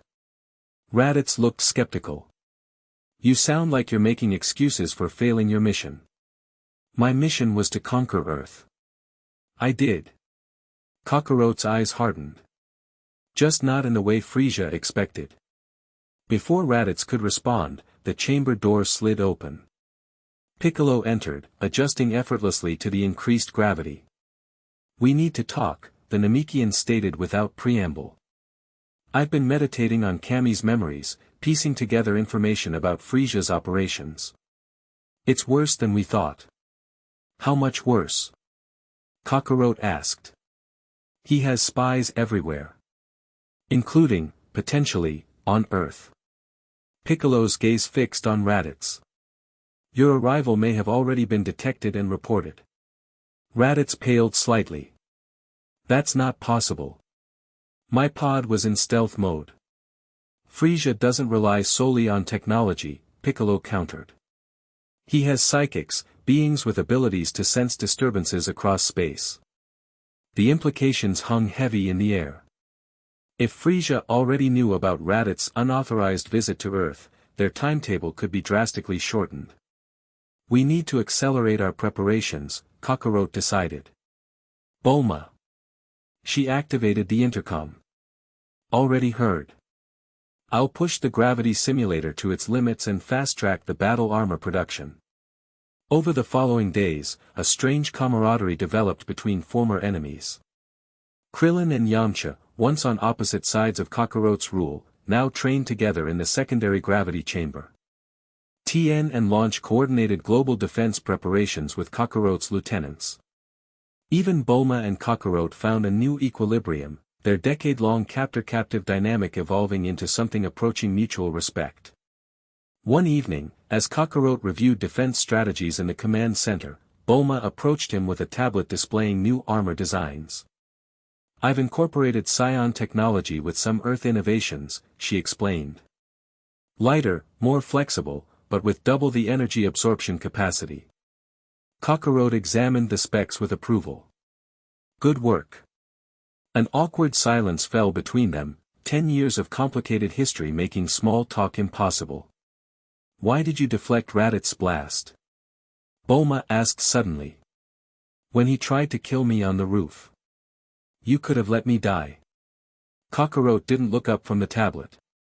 "You're useful. Your death would be inefficient." "Bullshit. The directness of her challenge made him meet her gaze.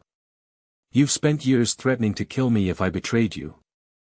Then I finally do, and you save my life. That doesn't track. Perhaps I've developed a tolerance for your insubordination, he replied dryly.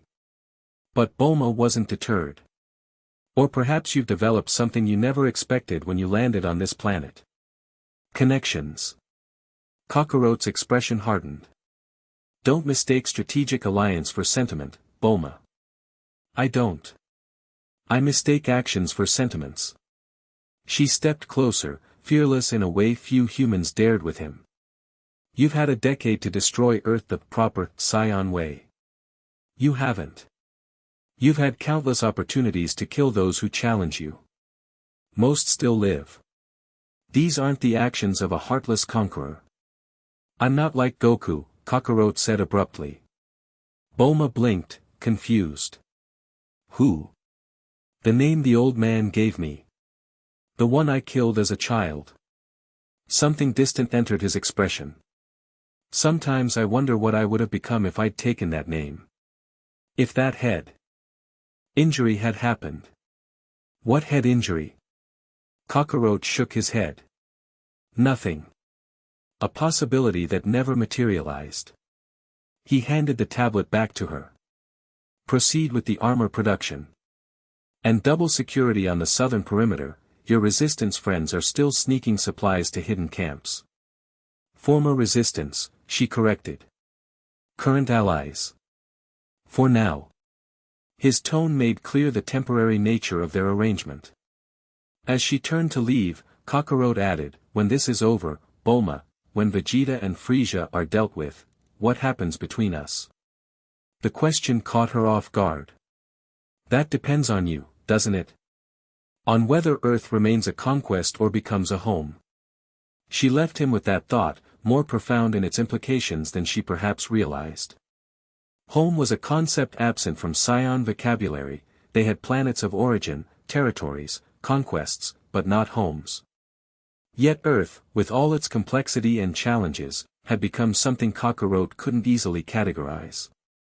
Something worth protecting, not just possessing. The distinction troubled him more than he cared to admit. 2 months passed in intensive preparation. Earth's defenses strengthened, its fighters grew more powerful, and its technology evolved with the integration of Saiyan knowledge Raditz provided. Though still technically under Kakarote's rule, the planet experienced a strange unity of purpose that transcended the previous decade's oppression. Then, without warning, everything changed. Kakarote was meditating in the gravity chamber when the alarm blared.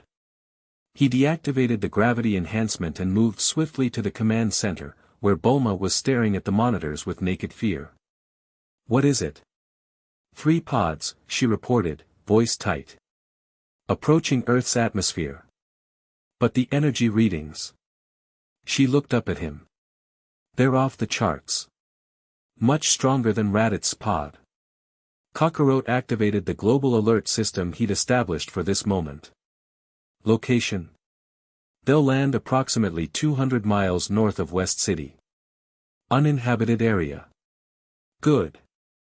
Minimize civilian casualties. Kakarote turned to find Piccolo and Raditz already entering the command center. We have company. Raditz checked the readings, his expression shifting from concern to confusion. 3 pods. Vegeta and Nappa make 2, but who's the third? Piccolo's face had gone even paler than its normal green. It's him. Frieza. A stunned silence fell over the room. That's impossible, Raditz whispered. Frieza never travels in a pod. He has a flagship, an entire fleet. The pods are a diversion, Piccolo explained grimly. The flagship is holding position on the dark side of your moon, shielded from Earth's detection systems. I can sense him there. Kakarote's mind raced through implications and options. How long until the pods land? 20 minutes, Bulma answered.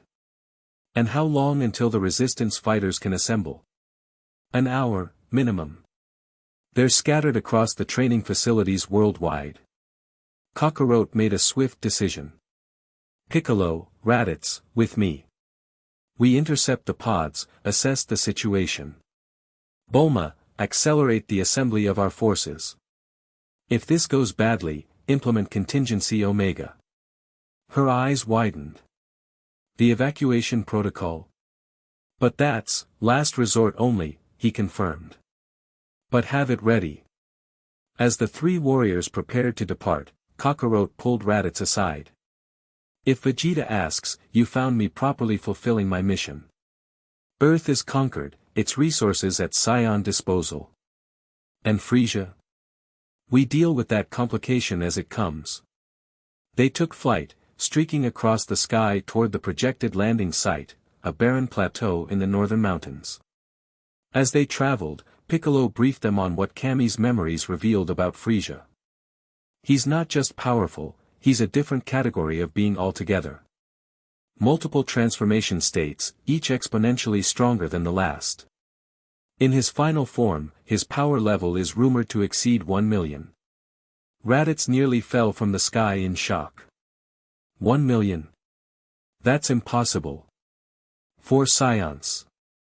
Perhaps, Piccolo acknowledged. Not for Frisia's race. Kakarot absorbed this information with outward calm, though internally, calculations and contingencies multiplied. Does he have weaknesses? Arrogance. Sadism. He plays with his opponents, drags out their suffering for entertainment. Piccolo's expression darkened. And he has a particular hatred for scions. Your race's growing power concerned him enough to destroy your home planet. This confirmed what Raditz had suggested earlier, Vegetasiai's destruction had been no accident. They arrived at the plateau just as 3 impacts shook the earth, creating massive craters in the rocky terrain. Smoke billowed upward as the pod doors began to hiss open. Remember, Kakarot muttered to Raditz. Earth is conquered. Useful. Worth preserving for Scion purposes. From the first pod emerged a massive, bald scion with a mustache, wearing traditional armor and a scouter. Nappa, former general of the Scion army. The second pod revealed a shorter figure with flame-like hair and a permanent scowl, Prince Vegeta himself, royal blood evident in his bearing despite his compact stature. The third pod remained closed momentarily, building tension. Kakarot, Vegeta acknowledged coldly. So Raditz found you after all. Kakarot inclined his head slightly, respectful but not subservient. Prince Vegeta. Welcome to Earth. Vegeta's eyes narrowed as he took in Kakarot's appearance, the customized armor, the confident stance, the tail wrapped securely around his waist. You don't look like a failure. Raditz's report suggested otherwise. Initial impressions can be deceiving, Kakarot replied smoothly. Earth is fully under Scion control. Its resources and technology await your inspection. Nappa snorted, looking around at the barren landscape. Doesn't look like much to me. This is merely an unpopulated region, Kakarot explained. The valuable territories are elsewhere. Vegeta seemed about to respond when the third pod finally opened, releasing not the tyrant they feared, but a slender, beautiful alien with green-blue skin and long green hair. Zarbon, Raditz whispered, tension evident in his voice. The elegant alien stepped forward, a condescending smile playing on his lips. Prince Vegeta. How convenient to find you here, consorting with your rogue soldier Raditz. Vegeta's expression betrayed nothing, but his power flared slightly. Zarbon. To what do we owe this unexpected pleasure? Lord Frisia sends his regards, Zarbon replied smoothly. He was most interested to learn of Raditz's unauthorized journey to Earth, and your subsequent expedition. Kakarot realized immediately that Piccolo had been right, they had been under surveillance. Everything had been compromised. Earth is an officially sanctioned conquest, Vegeta stated firmly. Kakarot was dispatched here years ago. We merely came to evaluate his progress. Of course, Zarbon nodded, his disbelief evident. And this progress involves plotting against Lord Frisia, does it not? The atmosphere grew heavy with tension. Kakarot exchanged a brief glance with Piccolo, who subtly readied himself for combat. I don't know what you're talking about, Vegeta replied coldly. We serve the Frieza Force loyally, as always. Zarbon laughed, the sound musical yet menacing. Please, Prince. Let's not insult each other's intelligence. We intercepted your communications. We know exactly what you're planning. Before anyone could respond, a new voice joined the conversation, soft, cultured, and utterly terrifying in its calm. Indeed we do. All heads turned as a small hover chair rose from the third pod, carrying a being Kakarot had only heard described in Raditz' fearful whispers. Short in stature, with purple-white skin, black horns, and a long tail, Emperor Frieza regarded them with the casual interest of a god observing ants. My, Frieza remarked, red eyes scanning each of them. The last scions, gathered in one convenient location. How fortuitous. Raditz visibly trembled. Vegeta maintained his composure. Though Kakarot could sense his power fluctuating with suppressed fear. Nappa looked ready to attack or flee, muscles tensed for either possibility. Only Piccolo seemed unaffected, his merged consciousness with Kami having prepared him for this moment.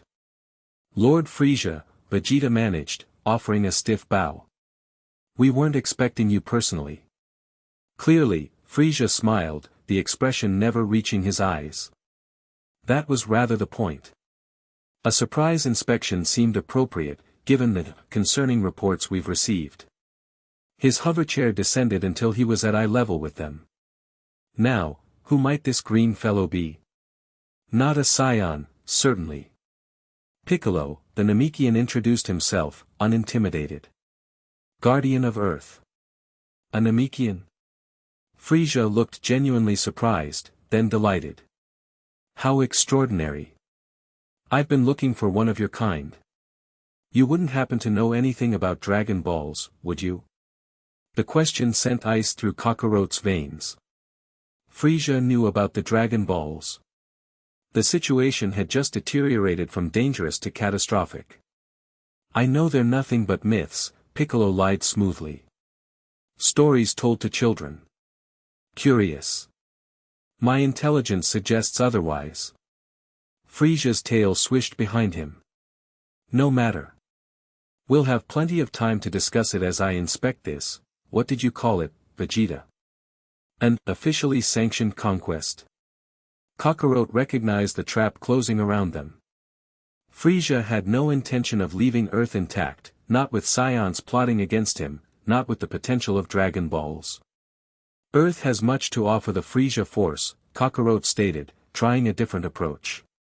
Technology, resources, a controlled workforce. My conquest has preserved these assets rather than destroying them. How innovative, Frieza remarked with mock approval. And utterly contrary to your programming, little monkey. Scions aren't sent to preserve and administrate. They're sent to clear planets for sale. His gaze hardened suddenly. Which makes me wonder what exactly you've been doing these past 17 years. Playing ruler instead of fulfilling your purpose. His power level began to rise, the air around them growing heavy. Or perhaps, preparing for something else entirely. The moment stretched, taut with impending violence. Kakarot's mind raced through options, none of them good. Fighting Frieza directly would be suicide. Running would only delay the inevitable. Then, unexpectedly, Vegeta laughed. All eyes turned to the Scion Prince, whose expression had shifted from caution to something like manic glee. You're right, Frieza, Vegeta admitted boldly. We have been planning something. But not what you think. Frieza raised an eyebrow. Oh. Do enlighten me. We've been preparing Earth as a gift, Vegeta continued smoothly. A special planet, with unique properties and resources, preserved specifically for you. Kakarot stared at Vegeta in disbelief. The prince had lost his mind. A gift? Frieza repeated skeptically. How thoughtful. And what makes Earth so special that you'd go to such lengths? Vegeta's eyes gleamed with dangerous calculation. The Dragon Balls, of course. Raditz gasped. Piccolo tensed. Kakarot fought to keep his expression neutral as Vegeta continued his dangerous gambit. Artifacts of immense power, created by the Namekians. This one, he gestured to Piccolo, is being modest about their capabilities. They can grant any wish. Immortality, perhaps. Unlimited power. Whatever the user desires. Frisia's expression shifted subtly, interest overtaking suspicion. Any wish at all. How fascinating.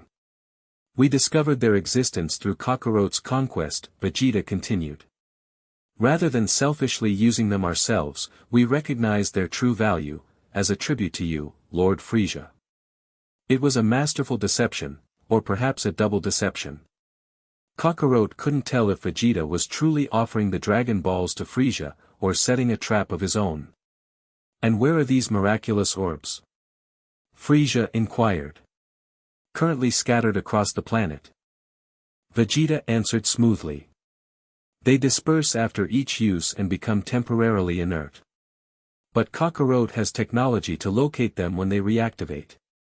Frisia studied Vegeta carefully, then turned his calculating gaze to Kakarot.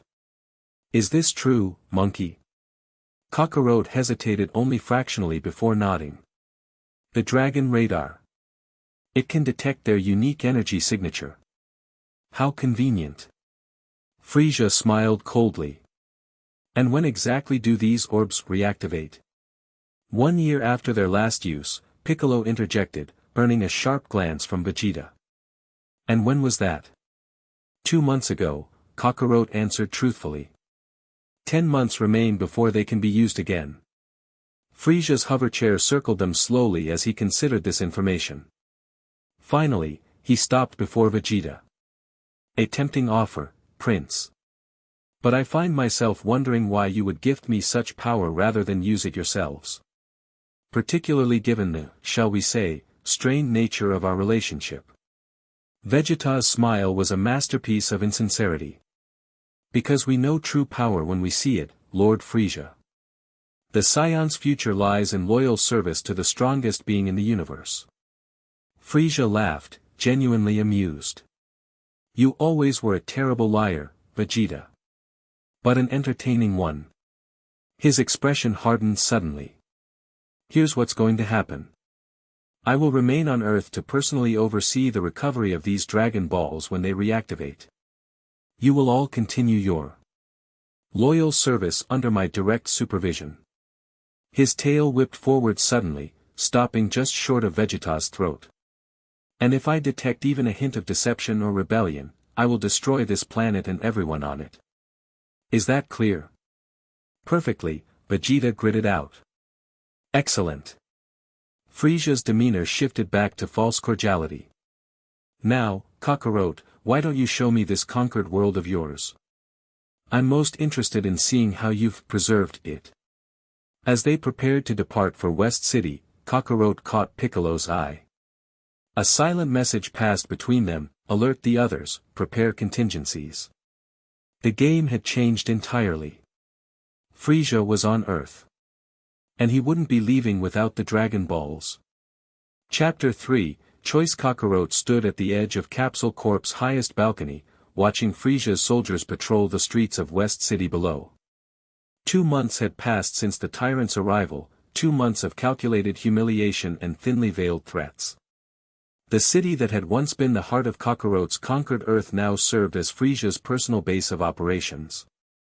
Admiring the view, a cold voice asked from behind him. Kakarot didn't turn. He'd sensed Vegeta's approach long before the prince spoke. Assessing the patrol patterns. 4 squads, rotating every 6 hours. Vegeta joined him at the railing, his compact frame tense with suppressed rage. Zarbon doubled the guards on the eastern quadrant. He suspects something. Zarbon always suspects something. Kakarot's tail tightened around his waist. That doesn't mean he knows. Below them, a human vendor argued with an alien soldier over the price of fruit. The confrontation ended with the vendor's stand toppled and merchandise crushed beneath armored boots. Just another day under Frisia's occupation. How much longer can you stomach this? Vegeta demanded, gesturing toward the scene. Kakarot's expression remained impassive.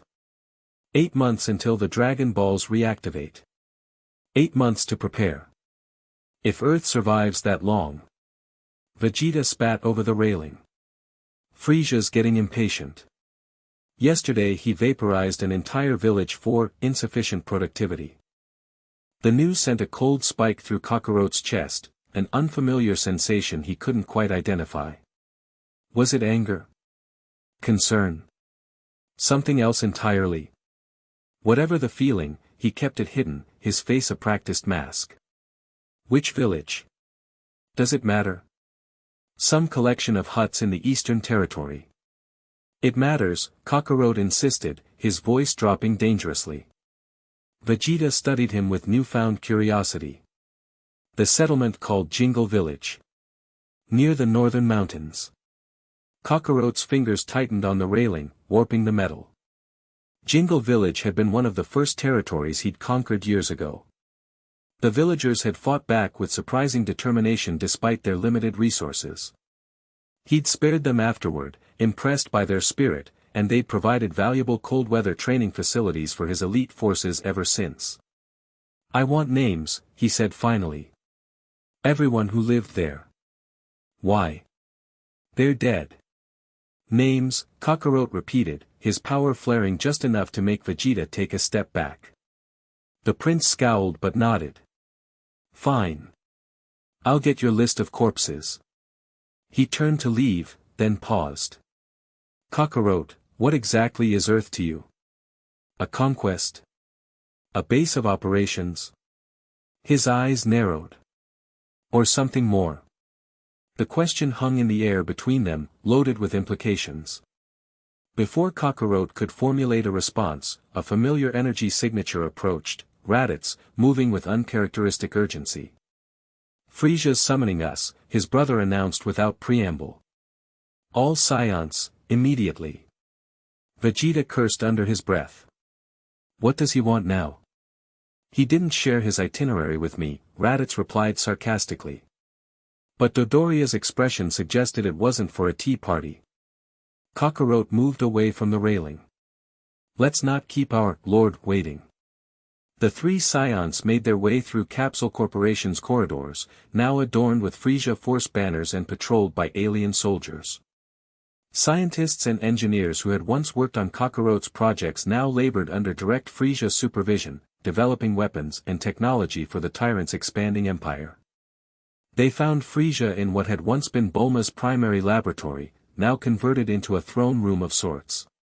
The tyrant lounged in his hover chair, swirling a glass of deep red liquid that Kakarot suspected wasn't wine. Nappa already stood at attention before him, alongside Zarbon and Dodoria.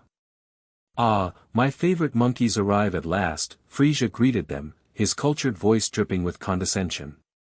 I was just telling Nappa about an interesting discovery my soldiers made today.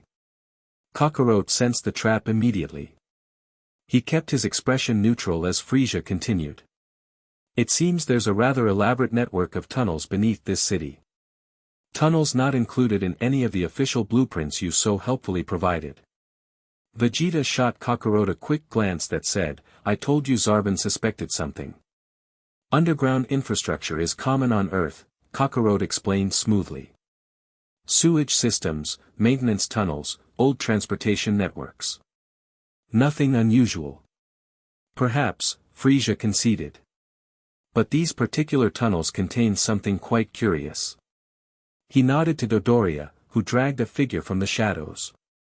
Kakarot's stomach tightened as Krillin was thrown to the floor before them, bloodied but defiant. The former monk had been one of the Resistance's key operatives, responsible for coordinating the underground movement since Frisia's arrival. This little one refuses to explain why he was scurrying about beneath our feet with these. Frisia held up a collection of papers, maps, schedules, patrol routes. Information that could only have come from inside Capsule Corporation. Kakarot maintained his composure, mind racing through implications and contingencies. A resistance fighter. They existed before your arrival as well, Lord Frisia. I've been hunting them for years. How interesting. Frisia's tail swished lazily behind him. And yet this one carried intelligence gathered within the past week. Current. Patrol schedules. Access codes that were just updated. His red eyes fixed on Kakarot. Intelligence that could only come from someone with intimate knowledge of our operations. The room grew heavy with tension. Zarbon smirked, clearly enjoying the Scion's discomfort. Perhaps your conquest wasn't as complete as you claimed, Kakarot, Frisia suggested. Or perhaps, someone within my inner circle is collaborating with these insects. Before Kakarot could respond, Nappa stepped forward. Lord Frisia, give me 2 days with the prisoner. I'll extract every name, every location of the resistance network. How eager, Frisia remarked. But I have a more efficient solution. He raised one finger, a tiny ball of energy forming at its tip. Tell me, little human, who is your contact within this building? Krillin glared up at Frisia, blood trickling from his split lip. Go to hell. After you, Frisia replied pleasantly, the energy ball expanding. Wait, Kakarot interjected, earning surprised looks from everyone, including Krillin. The human resistance may have information about the Dragon Balls. Killing him would be inefficient. Frisia's energy ball remained poised, his expression calculating. You seem unusually concerned about the fate of a rebel insect, Kakarot. I'm concerned about maximizing available intelligence, Kakarot corrected. Torture will make him defiant. Death will make him useless. Let me handle him my way. And what way is that? Psychological manipulation. Humans have strong attachment bonds. Threaten those they care about, and they become surprisingly cooperative. Krillin's eyes widened slightly, not in fear, but in realization. Kakarot was trying to save him, albeit in a typically Scion way. Frisia considered the proposal, then dispersed the energy ball with a flick of his finger. Very well. You have 24 hours to extract useful information from this creature. Fail, and I'll extract it from both of you. His smile turned cruel. Piece by piece. Kakarot grabbed Krillin by the collar, lifting him roughly. Understood, Lord Frisia. As he dragged the human from the room, Vegeta's gaze followed him, suspicious, calculating, and increasingly puzzled by Kakarot's behavior. You've got a funny way of conducting an interrogation, Krillin muttered as Kakarot treated his wounds in a secure room deep within Capsule Corporation. Would you prefer Frisia's methods? Kakarot asked dryly, applying medical gel to a particularly nasty cut. No, but I would prefer some answers. Krillin winced as the gel stung his open wounds. What's your play here, Kakarot? For years you've been Earth's conqueror. Now you're what, its protector. Kakarot's hands stilled momentarily. I'm protecting my interests. Right, Krillin scoffed. And those interests just happen to include saving my life. Frisia destroys. I conquer. Kakarot resumed treating the wounds with clinical efficiency. There's a difference. Is there? Looks pretty similar from the receiving end. Rather than answering, Kakarot activated a small device on his wrist. A sound-dampening field hummed to life around them. The tunnels are compromised, he stated flatly.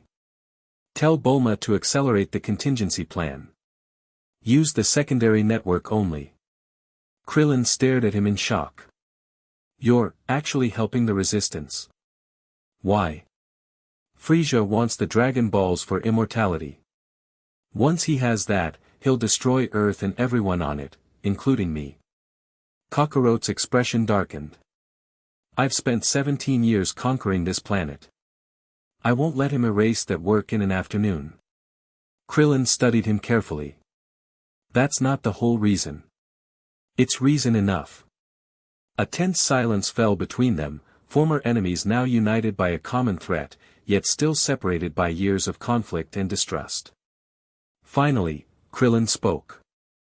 Bulma said something changed in you. After Raditz arrived, after you deflected that blast meant for her.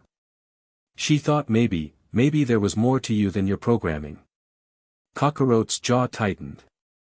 Bulma talks too much. She also said you asked her once what happens after all this. Whether Earth becomes a conquest or a home. Krillin leaned forward despite his injuries. So which is it, Kakarote? For a long moment, the Scion didn't answer.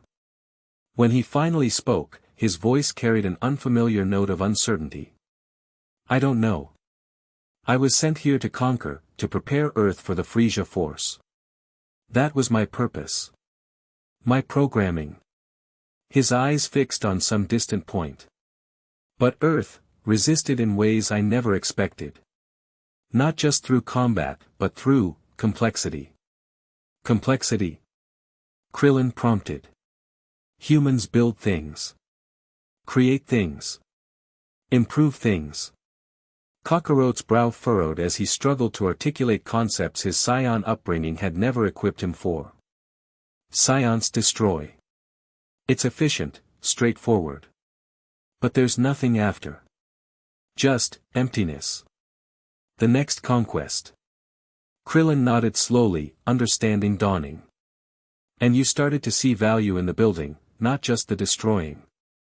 I started to see efficiency in preservation, Kakarote corrected, though something in his tone suggested the distinction wasn't as clear as he pretended.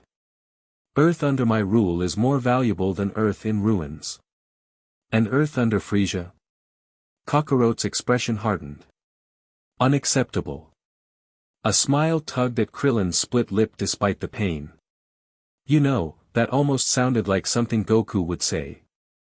Goku doesn't exist, Kakarote snapped, suddenly tense. He never did. Maybe not, Krillin conceded. But you exist, Kakarote. And you're not quite what the Scions programmed you to be, are you? Before Kakarote could respond, the door slid open. Vegeta stood in the threshold, his expression unreadable. Frisia's called an assembly, the prince announced.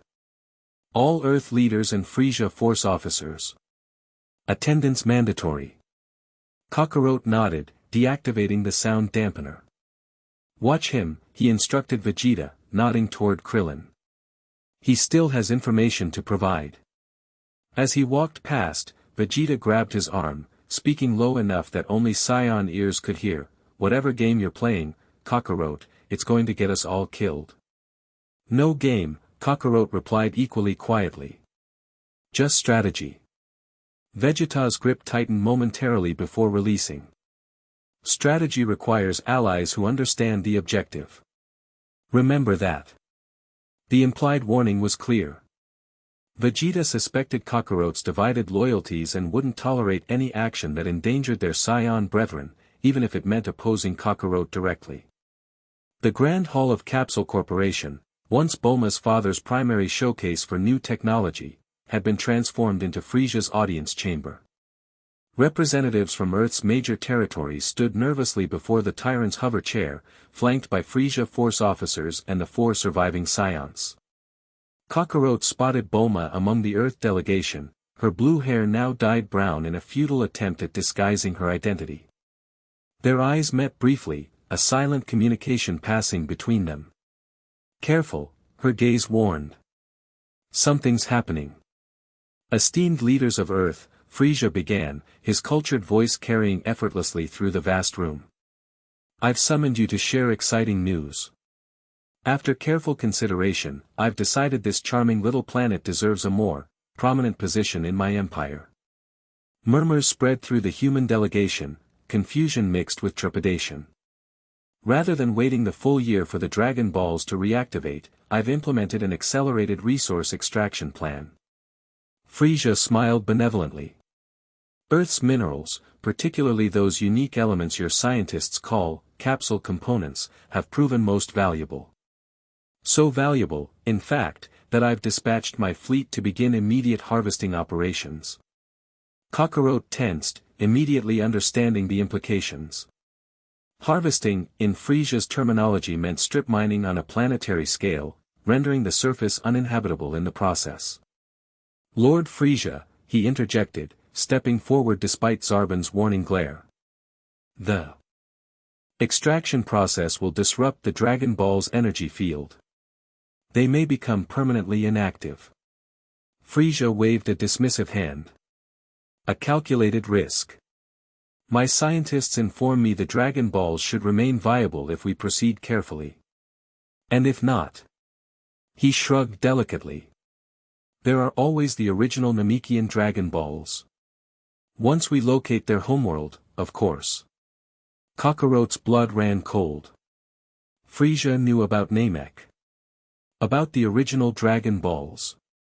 The tyrant was playing a longer game than any of them had realized. When does harvesting begin? Vegeta asked, his voice carefully neutral. Oh, it already has, Frisia replied cheerfully. Northern continent first. Those quaint little villages were most cooperative once they understood the consequences of refusal. Bulma stepped forward, protocol forgotten in her distress. The northern territories include major population centers. Millions of people. Yes, unfortunate, Frisia sighed with mock sympathy. Relocations are underway, though I'm afraid the transportation infrastructure is somewhat inadequate. The meaning was clear, those who couldn't evacuate in time would be sacrificed to the harvesting operation. Millions of lives weighed against the efficiency of mineral extraction. This violates our agreement, Kakarot stated flatly. The room went deathly silent. No one spoke to Frisia that way. No one. The tyrant's eyes narrowed, his tail swishing dangerously behind him. Agreement? I don't recall making any agreement with you, monkey. Earth was to remain intact until the Dragon Balls activated, Kakarot continued, undeterred. That was the understanding. Understanding? Frisia laughed, the sound like breaking glass. You misunderstand your position, Kakarot. You are not my partner. You are not my ally. You are a scion, a tool. A rapidly depreciating tool at that. He leaned forward in his hover chair, power crackling around him. But since you seem confused about our relationship, allow me to clarify. With blinding speed, Frisia's tail lashed out, wrapping around the throat of the nearest Earth representative, an elderly man representing the Eastern Territories. Before anyone could react, a sickening crack echoed through the chamber as the man's neck snapped. I don't make agreements, Frisia continued as the body crumpled to the floor. I issue commands. I take what I want. And right now, I want Earth's resources more than I want to wait for magical wishes. The room erupted into chaos. Human representatives panicked, Frisia's soldiers moved to contain them, and in the confusion, Kakarot saw Bulma slip away through a side exit, exactly as planned. The real resistance was about to begin. Zarban, Dodoria, Frisia commanded. Escort our guests to secure quarters. They'll be working closely with the harvesting operation moving forward. His cold gaze fixed on Kakarot. As for you and your fellow monkeys, report to the training facility. If you're going to question my decisions, you should at least have the power to back up your impudence. As they left the hall, Vegeta fell into step beside Kakarot. That was stupid, the prince muttered. Challenging him openly. It was necessary, Kakarot replied. Now we know his true timeline. And now he knows we oppose it. Vegeta's expression darkened. He'll be watching us more closely than ever. Good. Kakarot's lips curved in a cold smile. Let him watch. Let him focus on the scions while the humans move in the shadows. Understanding dawned in Vegeta's eyes. You're using yourself as a distraction. I'm using all of us as a distraction. Vegeta considered this, then nodded grudgingly. Not entirely stupid after all. But it only works if the humans actually have a plan worth distracting for. They do. Kakarot glanced at his fellow scion. Are you with us, Prince Vegeta? Against Frieza? Against Frieza, yes. Always. Vegeta's eyes narrowed. With Earth? That remains to be seen. It wasn't a full commitment, but it was enough for now. As they entered the training facility, Kakarot allowed himself a moment of grim satisfaction. The pieces were moving into place. Earth wouldn't fall without a fight, not to Frieza, and not even to its original conqueror. Whatever that said about Kakarot's evolution, he wasn't ready to examine too closely. Bulma's underground laboratory hummed with activity as resistance fighters and scientists worked feverishly on what she dubbed Project Shinran. Hidden beneath the ruins of an abandoned military base, the facility had escaped Frieza's notice through a combination of advanced cloaking technology and strategic misinformation. The gravity simulators are complete, she announced to the assembled group. All 5, distributed to training centers across the globe. If the Scions can keep Frieza distracted, our fighters can use them to prepare. Piccolo, who had maintained a low profile since Frieza's arrival, studied the schematics with approval. The merger with Kami has given me insights into techniques that might be effective against Frieza. With accelerated gravity training, humans might actually survive long enough to use them. Might? Launch challenged, her blonde hair indicating her more aggressive personality was in control. That's not exactly a rousing endorsement, Green Man. It's better odds than we had a month ago, Tien pointed out, his third eye scanning the room constantly for threats. And with the weapons Bulma's developed. Speaking of weapons, Yamcha interjected, entering the lab with a large case. Despite years as Kakarot's lieutenant, he'd seamlessly reintegrated with the resistance once Frieza arrived. The key dampening fields worked in preliminary testing. They won't stop Frieza, but they might confuse his scouters long enough for a strategic strike. Bulma took the case, examining its contents with a scientist's critical eye. Good. Now we just need the final component. She looked up. Any word from our Scion insider? The question hung in the air, laden with complexity. Kakarot, their longtime oppressor, now reluctant ally against a greater threat. The relationship defied simple categorization. Krillin made contact, Yamcha confirmed. Kakarot's playing a dangerous game, openly challenging Frieza while feeding us intelligence. Vegeta suspects something but hasn't exposed him yet. And the other Scions? Piccolo asked. Raditz follows his brother's lead. Nappa follows Vegeta. Yamcha shrugged. They're all walking a tightrope. Bulma activated a holographic display showing Earth's northern hemisphere.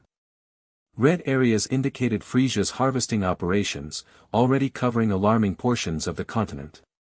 At this rate, we have 3 weeks before population centers become directly threatened, she reported grimly. Maybe 4 before environmental damage reaches critical levels. Then our timetable accelerates, Piccolo decided.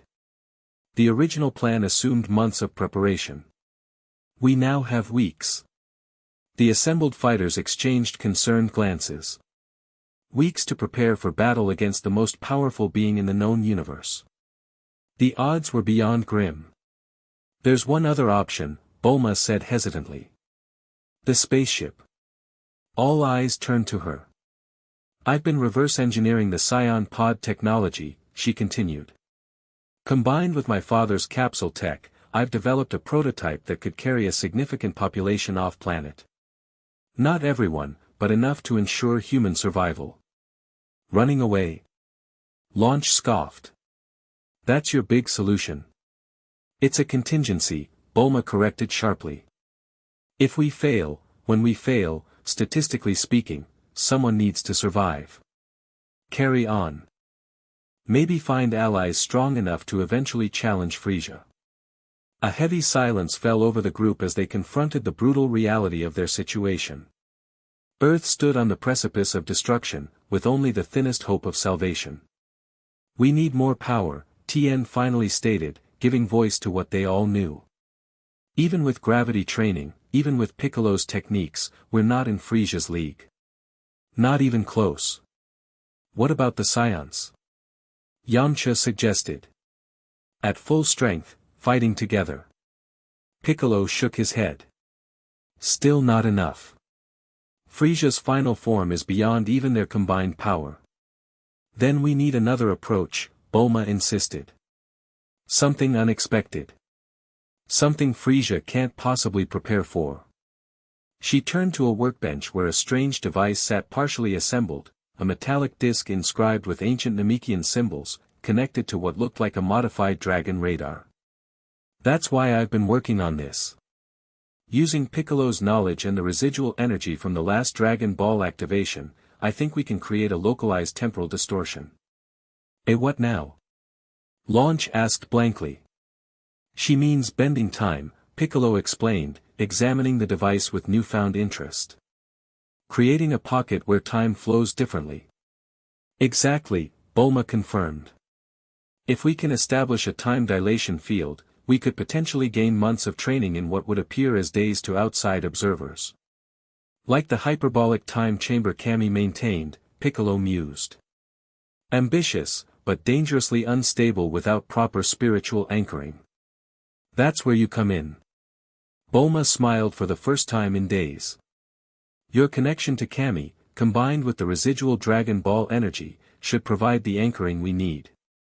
Hope flickered across the faces around her, not certainty, but at least a path forward. A chance, however slim. How soon can it be operational? Tien asked. 3 days. Maybe 4. Bulma's expression turned grim again. But we need something else, something crucial. What? Yamcha pressed. We need Kakarot fully committed. She met their surprised gazes steadily. Not as an ally of convenience, not as an enemy of our enemy, but truly committed to Earth's survival above his scion identity. Piccolo's eyes narrowed. You're asking for the impossible. He is what he is, a scion conqueror who never experienced the humanizing influence of Son Gohan. That's where you're wrong, Bulma countered. He experienced something else, 17 years on Earth. Fighting worthy opponents. Building something instead of just destroying. She looked around the room. He's changing. Has been for years. I've seen it. Changing doesn't mean changed, Yamcha cautioned. He's still the same guy who conquered the planet, who kept you prisoner for a decade. I know who he is, Bulma snapped. I know better than anyone. That's why I'm certain there's more to him than his programming, and why I believe he's the key to defeating Frisia. Before anyone could argue further, an alarm blared through the facility. Security monitors activated automatically, showing Frisia force patrols converging on the surface above them. We've been compromised, Tien stated, moving immediately to the weapons rack. Everyone to evacuation positions. Secure the prototypes. As chaos erupted around her, Bulma quickly gathered crucial components of the time dilation device. To Piccolo, she whispered urgently, find Kakarot. Tell him it's time for his choice. Earth or Frisia, there's no middle ground left. The Namekian nodded grimly before teleporting away, using a technique he'd perfected since merging with Kami. The others scrambled to protect their work and escape before Frisia's forces breached the facility.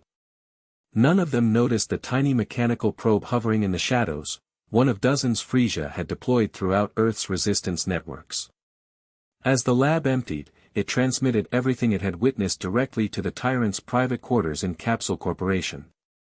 Frisia watched the footage with growing amusement, particularly Bulma's impassioned speech about Kakarot's potential betrayal of his scion nature. How fascinating, he murmured, sipping his wine. The Monkey Prince develops a conscience. How very disappointing. With casual cruelty, he pressed a button on his armrest. Zarbon, bring me the scion called Kakarot. Immediately. We have much to discuss about his divided loyalties. In the enhanced gravity chamber, Kakarot trained with single-minded intensity. The settings had been pushed to 100 times Earth's normal gravity, far beyond what he'd achieved before Frisia's arrival. His body strained against the crushing pressure, muscles threatening to tear, bones creaking with each movement. But still he pushed harder. Against Frisia, even this wouldn't be enough. The door slid open, revealing Zarbon's elegant silhouette. My. How dedicated, the teal-skinned alien remarked sarcastically. Lord Frisia requests your immediate presence. Kakarot continued his training sequence, ignoring Zarbon entirely. I'm busy. This isn't a request you can refuse, monkey. Zarbon stepped into the chamber, wincing slightly as the gravity affected him. Though I'm impressed you can function in these conditions. Perhaps you scions aren't entirely worthless after all. Your approval means everything to me, Kakarot replied dryly, completing a complex kata before finally deactivating the gravity enhancement. What does Frisia want? That's for him to tell you. Zarbon's eyes narrowed. Though if I were to speculate, it might involve your extracurricular activities with the Earth Resistance. Kakarot's expression remained neutral, but internally, alarm bells rang. Had his communications been compromised? Had Vegeta betrayed him? Or was Zarbon simply fishing for a reaction? The Resistance is a nuisance I've dealt with for years, he replied smoothly. If Frisia wants advice on handling them, I'm happy to provide it. I'm sure you are. Zarbon's smile didn't reach his eyes. Do clean yourself up before appearing before Lord Frisia. He despises the smell of scion sweat. As Zarbon departed, Kakarot quickly assessed his options. If Frisia truly suspected his divided loyalties, this could be a trap. But refusing the summons would only confirm those suspicions. After a brief shower and change into fresh armor, Kakarot made his way to Frisia's quarters. Normally, the tyrant received visitors in the Grand Hall, maintaining a formal distance. A private audience suggested something far more personal, and potentially dangerous. Dodoria stood guard outside the ornate doors. Arms out, monkey, the pink-skinned brute demanded. No weapons allowed near Lord Frisia. My body is my weapon, Kakarot replied coldly. Will you remove that too? Dodoria's piggy eyes narrowed. Don't tempt me. Frisia might need you alive, but he didn't specify what condition. After a cursory search, Kakarot was allowed entry. Frisia's private chambers had once been Bulma's personal laboratory, a fact that filled Kakarot with irrational anger. The tyrant reclined in his hover chair before a wall of monitors, each displaying different regions of Earth under harvesting operations. Ah, Kakarot. Punctual as always. Frisia didn't turn from the screens. Come, observe your planet's transformation. Quite efficient, wouldn't you agree? Kakarot approached cautiously, his senses alert for any trap. The screens showed massive machines extracting resources from Earth's surface, leaving barren wasteland in their wake. Settlements burned. Forests vanished. Mountains crumbled. The extraction rate exceeds projections, Frisia continued conversationally. At this pace, we'll have harvested all valuable resources within 3 months. Just in time for the Dragon Balls to reactivate, assuming they survive the process. And the population? Kakarot asked, his voice carefully controlled. Unfortunate collateral damage, for the most part. Frisia waved a dismissive hand. Though we've preserved a breeding stock of the more useful specimens. You're human. Scientists, for instance. Some of the stronger fighters for the gladiatorial circuits. Something dark and unfamiliar coiled in Kakarot's chest, an emotion he'd rarely experienced before Frisia's arrival. The closest approximation he could identify was rage, but more complex, more personal than the battle fury of a scion warrior. You said Earth would remain intact until the Dragon Balls activated, he stated, each word measured. That was our arrangement. Our arrangement, Frisia repeated mockingly, finally turning to face him. You keep using that phrase, as though we were equals making a deal. His red eyes gleamed with malice. Tell me, Kakarot, when did you start caring so much about this mud ball and its insects? The direct confrontation confirmed Kakarot's suspicions. Frisia knew something. The question was, how much? I care about efficiency, Kakarot replied carefully. Destroying Earth prematurely risks losing the Dragon Balls. Ah, yes. The Dragon Balls. Frisia smiled thinly. Those magical orbs you've had in your possession for years yet never used.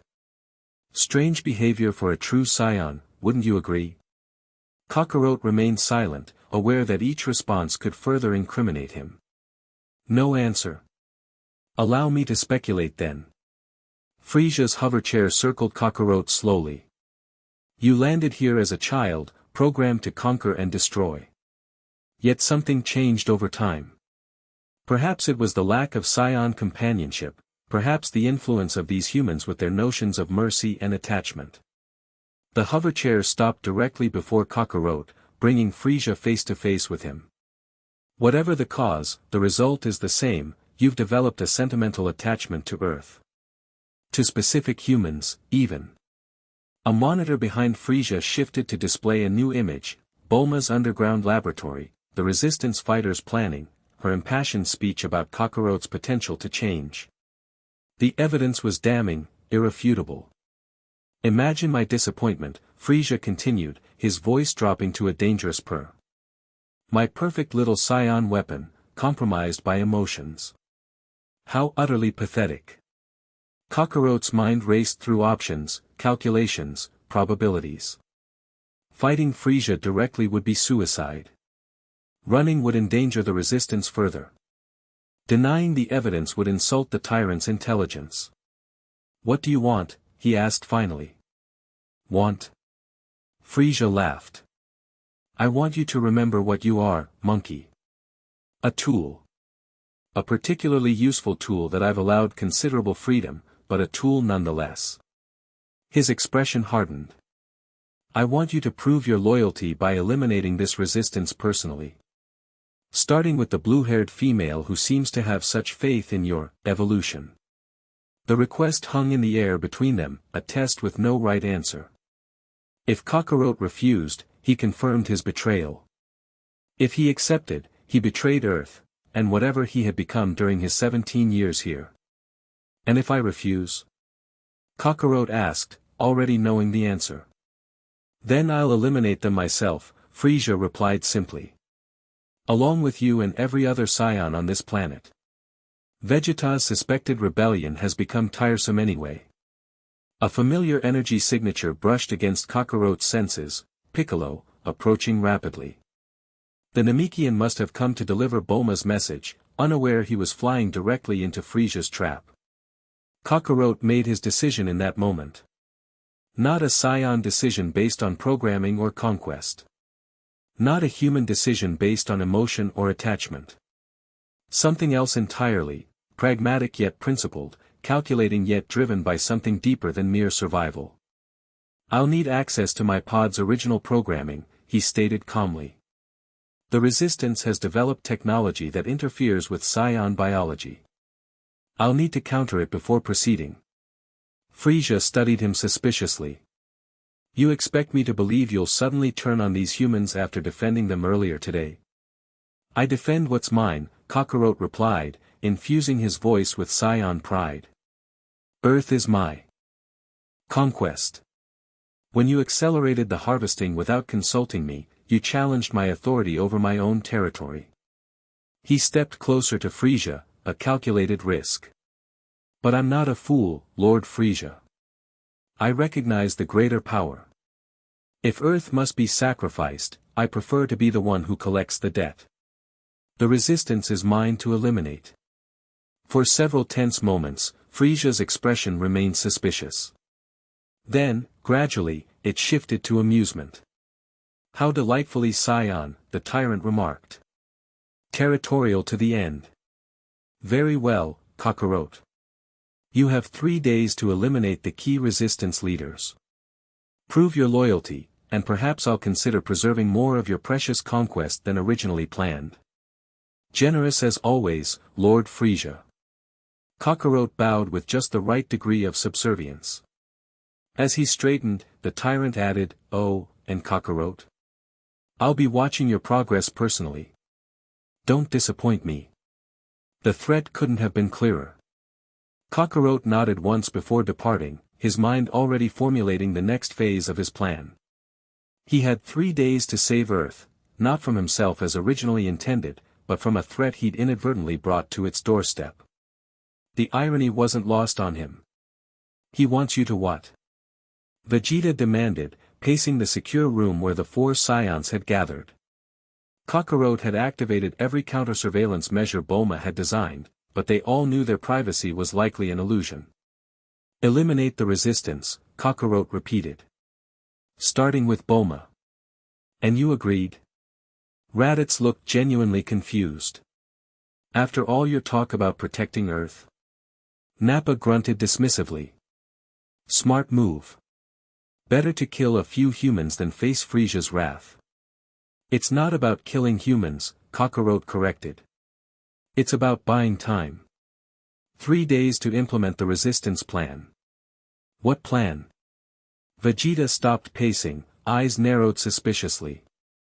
"You've been keeping secrets, Kakarot. That ends now. If we're risking our lives against Frisia, we deserve to know everything." Kakarot hesitated only briefly before explaining Bulma's time dilation device, the possibility of accelerated training, of gaining months of preparation in mere days outside the field. "You expect us to trust human technology with something this critical?" Vegeta scoffed. "Time manipulation is notoriously unstable. Even Frisia's science division hasn't mastered it." "Bulma isn't Frisia's science division," Kakarot countered. "And she has Piccolo's knowledge backing her work." "The Namekian," Nappa sneered. "Another non-Saiyan you trust more than your own kind." Kakarot's patience thinned. "This isn't about trust. It's about survival. Frisia's harvesting operation will destroy Earth within months. The Dragon Balls may not survive. Without them, we lose our primary advantage against him. And if this time device works?" Raditz asked, more practical than the others. "What then? Even with months of training, can we really challenge Frisia directly?" "Not alone," Kakarot admitted.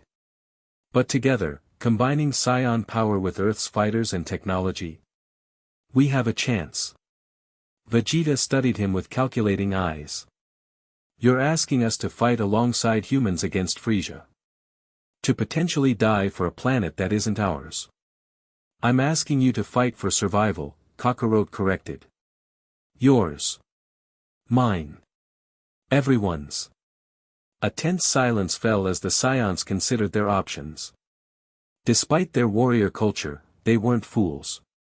Each understood the magnitude of challenging Frisia directly. 3 days, Vegeta finally decided. "We play along with your plan for 3 days. If this time device works, if we see actual progress toward a viable strategy against Frisia, we commit fully." Kakarot nodded, knowing it was the best offer he would get. "Agreed." "And if it fails?" Nappa pressed.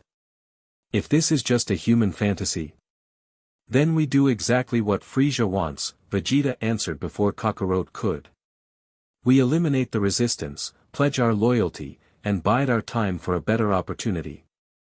The coldness with which Vegeta outlined this contingency reminded Kakarot of the fundamental differences between them. Despite their alliance, Vegeta remained a Scion prince to his core, pragmatic, ruthless, unencumbered by attachment to Earth or its inhabitants.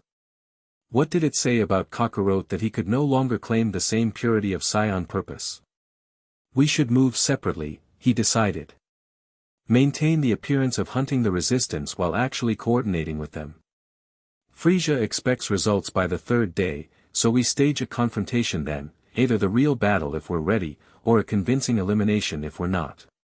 The plan set, the Scions dispersed to their assigned territories. As Kakarot prepared to seek out Bulma's new hideout, Raditz lingered behind.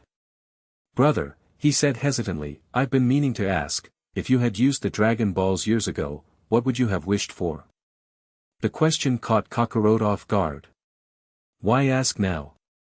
Because it matters. Raditz' expression turned uncharacteristically serious. You had ultimate power in your grasp and never used it.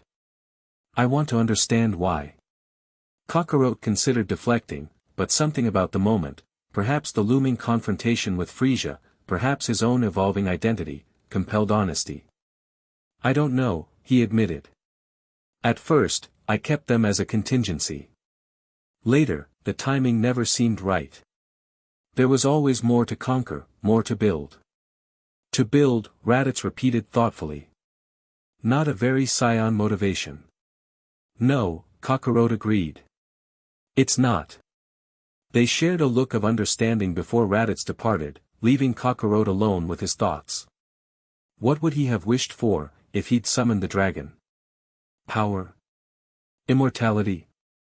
The restoration of planet Vegeta? None of these answers felt right anymore. Perhaps that was why he'd never made the wish. Perhaps some part of him had been waiting, not for the right moment, but for the right person to become. Someone who knew what to wish for. He wasn't sure he'd become that person yet. But with Frisia threatening everything he'd built, everything he'd claimed as his own, Kakarot felt closer to understanding his true desires than ever before. Earth wasn't just a conquest anymore. It was something more, something worth protecting, even at the cost of his Scion identity. The realization should have troubled him more than it did. Piccolo sensed the trap moments before springing it. As he approached Capsule Corporation to deliver Bulma's message, the energy signatures of Frisia's elite guard shifted subtly into attack formation. The Namekian veered sharply away, using clouds as cover while he reassessed the situation. Something had changed. Kakarot's energy fluctuated with tension and purpose as he exited Frisia's quarters. Whatever had transpired inside, the Scion was now moving with renewed determination. Rather than risk direct contact, Piccolo employed a technique gained from his merger with Kami, telepathic communication across limited distances. Kakarot, he projected, focusing his thoughts toward the Scion. Can you hear me? He felt Kakarot's surprise, then guarded acknowledgement. Piccolo. Don't approach Capsule Corporation. Frisia knows about the resistance. How much does he know? Everything. The lab, the plans, Bulma's role. He wants me to eliminate you all personally. Piccolo absorbed this with grim acceptance. And will you? Don't ask stupid questions. Even in telepathic form, Kakarot's irritation came through clearly. Where's Bulma now? Secondary facility beneath the ancient temple. The time device is nearly operational. I'll find you there. Bring Vegeta, Nappa, and Raditz if you can. We have 3 days before Frisia expects results. The connection faded as Kakarot moved out of range, but the message was clear. Their timetable had accelerated dramatically. Piccolo altered course toward the backup facility, using every stealth technique at his disposal to avoid Frisia's patrols. The ancient temple, once the site of martial arts tournaments where Earth's strongest fighters had competed, now served as cover for the Resistance's most ambitious project. He found Bulma working feverishly on the time dilation device, surrounded by Resistance fighters preparing for potential attack. When he delivered Kakarot's message, her face paled. 3 days? That's not enough. The calibration alone requires at least. There is no more time, Piccolo interrupted harshly. Frisia knows everything. We adapt or we die. She ran a hand through her dyed hair, visibly recalculating. Okay. We can bypass some safety protocols, run parallel processes instead of sequential. It's risky, but necessary, Piccolo finished for her. How long until it's operational? 24 hours minimum. Maybe less with your direct assistance on the spiritual anchoring. Piccolo nodded grimly. Then we work through the night. And pray Kakarot can keep Frisia distracted until we're ready. As they bent to their tasks, a familiar energy signature approached, not Kakarot, but Vegeta, moving with characteristic stealth and precision. The Scion Prince entered the facility alone, his calculating gaze taking in every detail of their operation. So this is the great human resistance, he remarked, unimpressed. Hiding in ruins, pinning your hopes on experimental technology. Bulma straightened from her work, facing him directly. As opposed to what? Frisia's been destroying Scion hopes for decades, and I don't see your great warrior race having much success against him. Rather than taking offense, Vegeta smiled coldly. Direct. I can see why Kakarot kept you alive all these years. He kept me alive because I'm useful, she retorted. The same reason he's working with you now, instead of just protecting Earth himself. Is that what you think he's doing? Protecting Earth? Vegeta approached the time device, examining it with surprising technical acumen. You've misunderstood him fundamentally if you believe that. Have I? Bulma challenged. Then explain why he's risking everything to fight Frisia instead of just joining him. Explain why he spent years building Earth up instead of destroying it like a proper Scion. Vegeta considered her for a long moment. Kakarot isn't protecting Earth. He's protecting what's his. There's a difference, one you'd understand if you thought like a Scion. Maybe I don't want to think like a Scion, Bulma shot back. Maybe thinking like a Scion is what got us into this mess in the first place. To everyone's surprise, Vegeta laughed, a genuine sound of amusement rather than mockery. You have spirit, human. I'm starting to understand why Earth produced fighters worthy of Kakarot's respect. He turned to Piccolo. The device. Will it work? In theory, the Namekian answered cautiously. With proper spiritual anchoring and sufficient power supply, we can create a localized field where time passes at an accelerated rate. Training that would take months could be completed in days. And the risks? Considerable, Piccolo admitted. Temporal instability, cellular degradation, potentially permanent displacement from normal spacetime. Vegeta nodded, as if expecting these answers. I'll take that risk. As will Nappa and Raditz, if properly motivated. He fixed his gaze on Bulma again. But understand this, human, we do this to defeat Frisia, not to save Earth. If victory requires sacrifice, your planet will be the first thing we offer. Always the pragmatist, Bulma observed coldly. Just remember, Prince Vegeta, if Earth goes, the Dragon Balls go with it. Along with any hope of restoring your race or homeworld. The reminder seemed to strike a chord. Vegeta's expression shifted. Subtly before he masked it again. 24 hours, he stated flatly. Make your device work. I'll coordinate with Kakarot to maintain our cover with Frisia.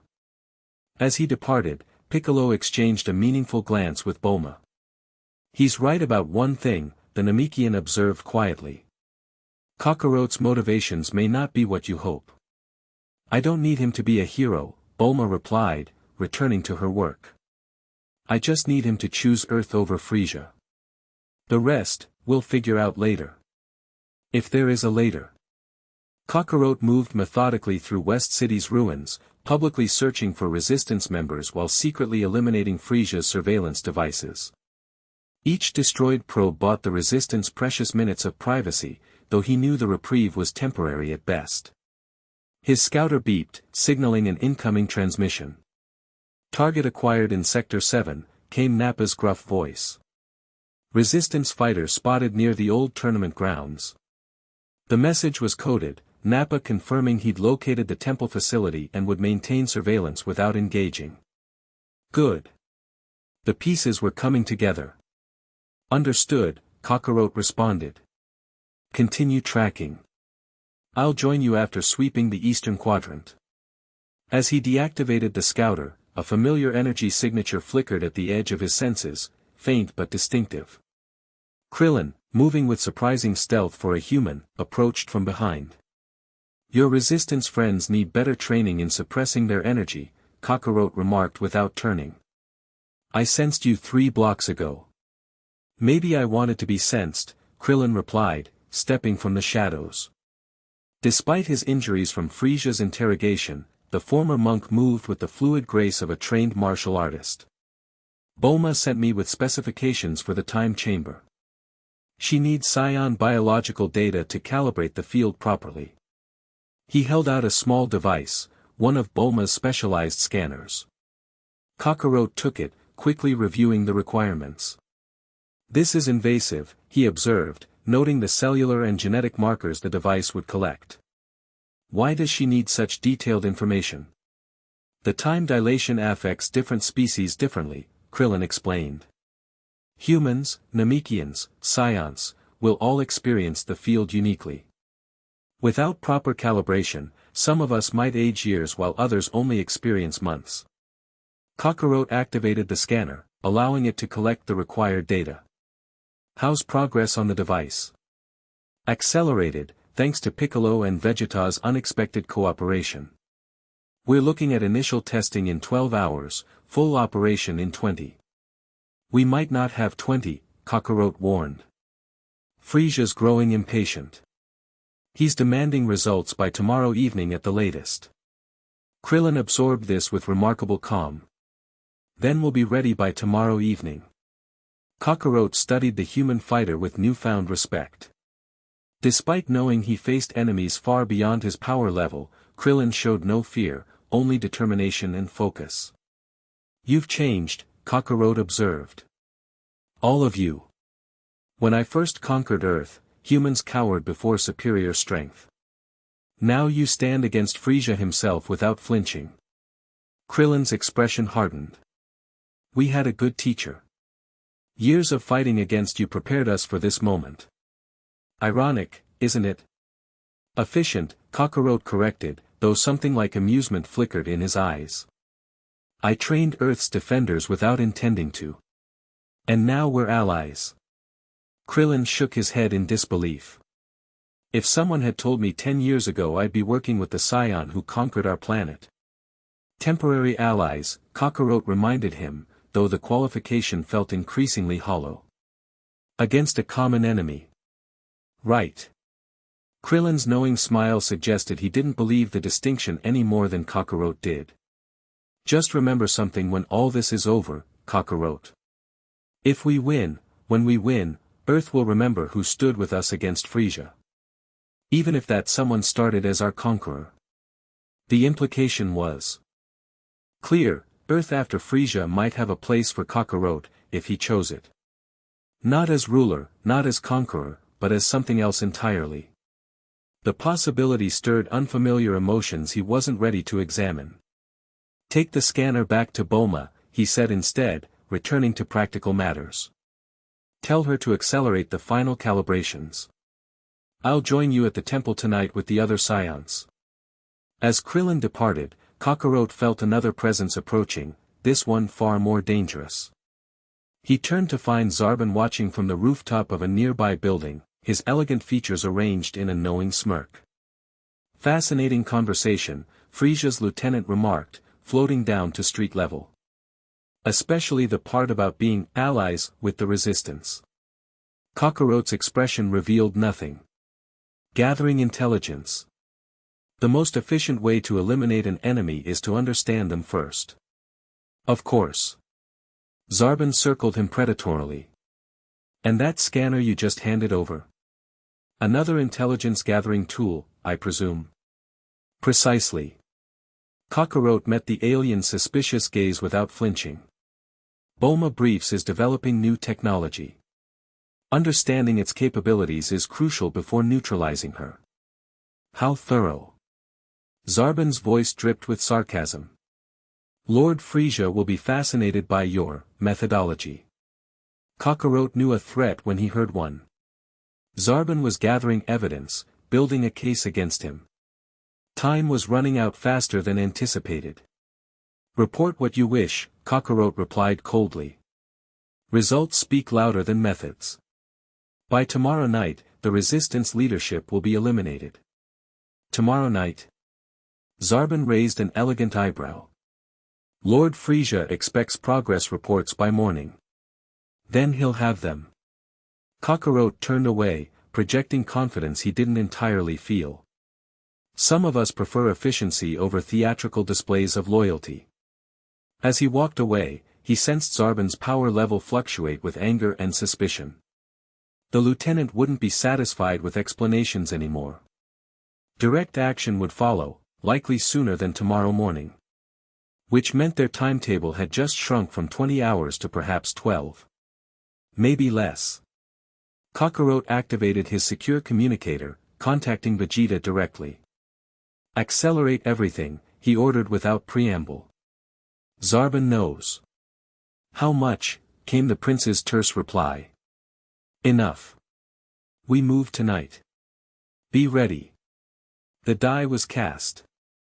For better or worse, Earth's fate, and Kakarot's own, would be decided before the next dawn. Night fell over the ancient temple as the resistance made final preparations. The time dilation device hummed with power at the center of the underground chamber, its Namekian inscriptions glowing with ethereal blue light.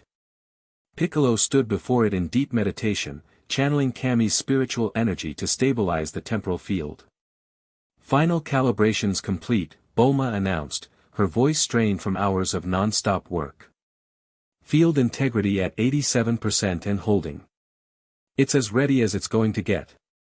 Around the chamber, Earth's strongest fighters prepared for what might be their final stand. Tien and Kaiotsu synchronized their ki through meditation.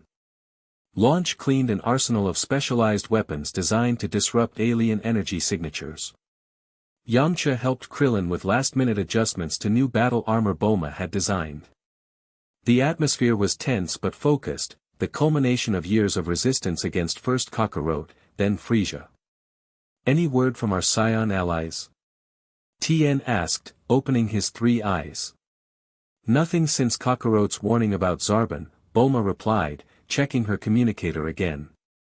"They should have been here by now." As if summoned by her concern, the facility's perimeter alarms activated. Energy signatures approached rapidly, multiple power levels, some familiar, others unknown. "We've got company," Yamcha called, activating the defensive shields. 4, no, 5 high-level signatures incoming. One is definitely Kakarot, another Vegeta, but the others. The chamber door burst open. Kakarot entered first, followed by the other Saiyans, all showing signs of recent combat. Behind them came a completely unexpected figure, a battered but defiant Zarban, bound with energy-suppressing restraints. "Change of plans," Kakarot announced grimly. "Frieza knows everything. He's mobilizing his forces for a full assault on this location." "How?" Bulma demanded. "We've been careful with communications, and the temple's shielding. Zarban has been tracking us for hours," Vegeta interrupted, shoving the captive lieutenant forward. "We captured him instead of eliminating him because he has valuable intelligence." Zarban laughed despite his restraints. "Intelligence that won't save you, monkeys. Lord Frieza has called in the Jinyu force. They'll arrive within hours." A stunned silence fell over the chamber. Even those who didn't recognize the name could feel the fear it generated among the Saiyans. "Who or what is the Jinyu force?" Krillin finally asked. "Frieza's elite squad," Raditz explained, his usual bravado absent. 5 warriors, each with special abilities beyond conventional fighting. They're second only to Frieza himself in the Empire. "How long do we have?" Piccolo demanded, never breaking his meditative stance. 6 hours at most, Kakarot answered. "Zarban was supposed to report back with our location 2 hours ago. When he didn't, Frieza would have initiated the backup plan immediately." Bulma turned to the time device, calculations racing behind her eyes. "That's not enough time for a full training cycle in the chamber. We needed days out here to gain months inside. Then we adapt," Kakarot stated flatly. "How quickly can the device be ready?" "It's ready now, but, no buts. We go in immediately. All of us." Kakarot surveyed the assembled fighters. "Whatever time we can gain will have to be enough." "And Zarban?" Nappa asked, nudging their captive none too gently. "What about him?" He comes with us, Vegeta decided, surprising everyone. As insurance and for information. Piccolo finally opened his eyes, the strain of maintaining the field evident in his expression. The chamber can accommodate all of us, but be warned, time will flow differently inside. What feels like days or weeks to us will be mere hours out here. When we emerge, we'll be facing Frieza and his Ginyu Force immediately. No rest, no recovery time, Tien observed grimly. Straight from training to fighting for our lives. The Saiyan way, Nappa grunted with grim satisfaction. As it should be. Kakarot approached the time device, examining its construction. To Bulma, he asked quietly, will it hold? With all of us inside, training at maximum intensity? Theoretically, yes. Practically. She shrugged. We've never tested anything like this before. First time for everything, he replied with unexpected dry humor. As the others prepared to enter the chamber, Kakarot pulled Bulma aside. There's something you should know. About my original mission. She looked at him curiously. What about it? I was never meant to return from Earth. No extraction plan, no reinforcements. Just conquest and eventual abandonment. His eyes held hers steadily. Scions were expendable to Frieza. Useful tools, nothing more. Why tell me this now? Bulma asked, though she suspected she knew. Because Earth was different. Kakarot struggled visibly with concepts his Scion upbringing had never prepared him for. It wasn't just a conquest. It became something else. Something worth more than the original mission. A home, she suggested softly. He didn't confirm or deny it, but something in his expression shifted, an acknowledgement of possibilities he'd never considered before. If we defeat Frieza, he said instead, what comes after will be different. Before she could respond, Piccolo called out urgently, the field is stabilizing. We need to enter now, all at once, or the temporal alignment will fail. The moment for personal revelations passed as they joined the others around the glowing device. In pairs, they stepped into the shimmering blue field, Tien with Kaiotsu, Launch with Yamcha, Krillin with Raditz, Nappa dragging the reluctant Zarbon. Piccolo entered alone, his merged nature serving as an anchor for the entire process. Finally, only Kakarot and Bulma remained. Ready? He asked. She looked up at the Scion who had conquered her world, imprisoned her for a decade, and now stood beside her against a greater threat. No, she admitted. But when has that ever stopped us? Together they stepped into the light, the temporal field enveloping them in ethereal blue energy.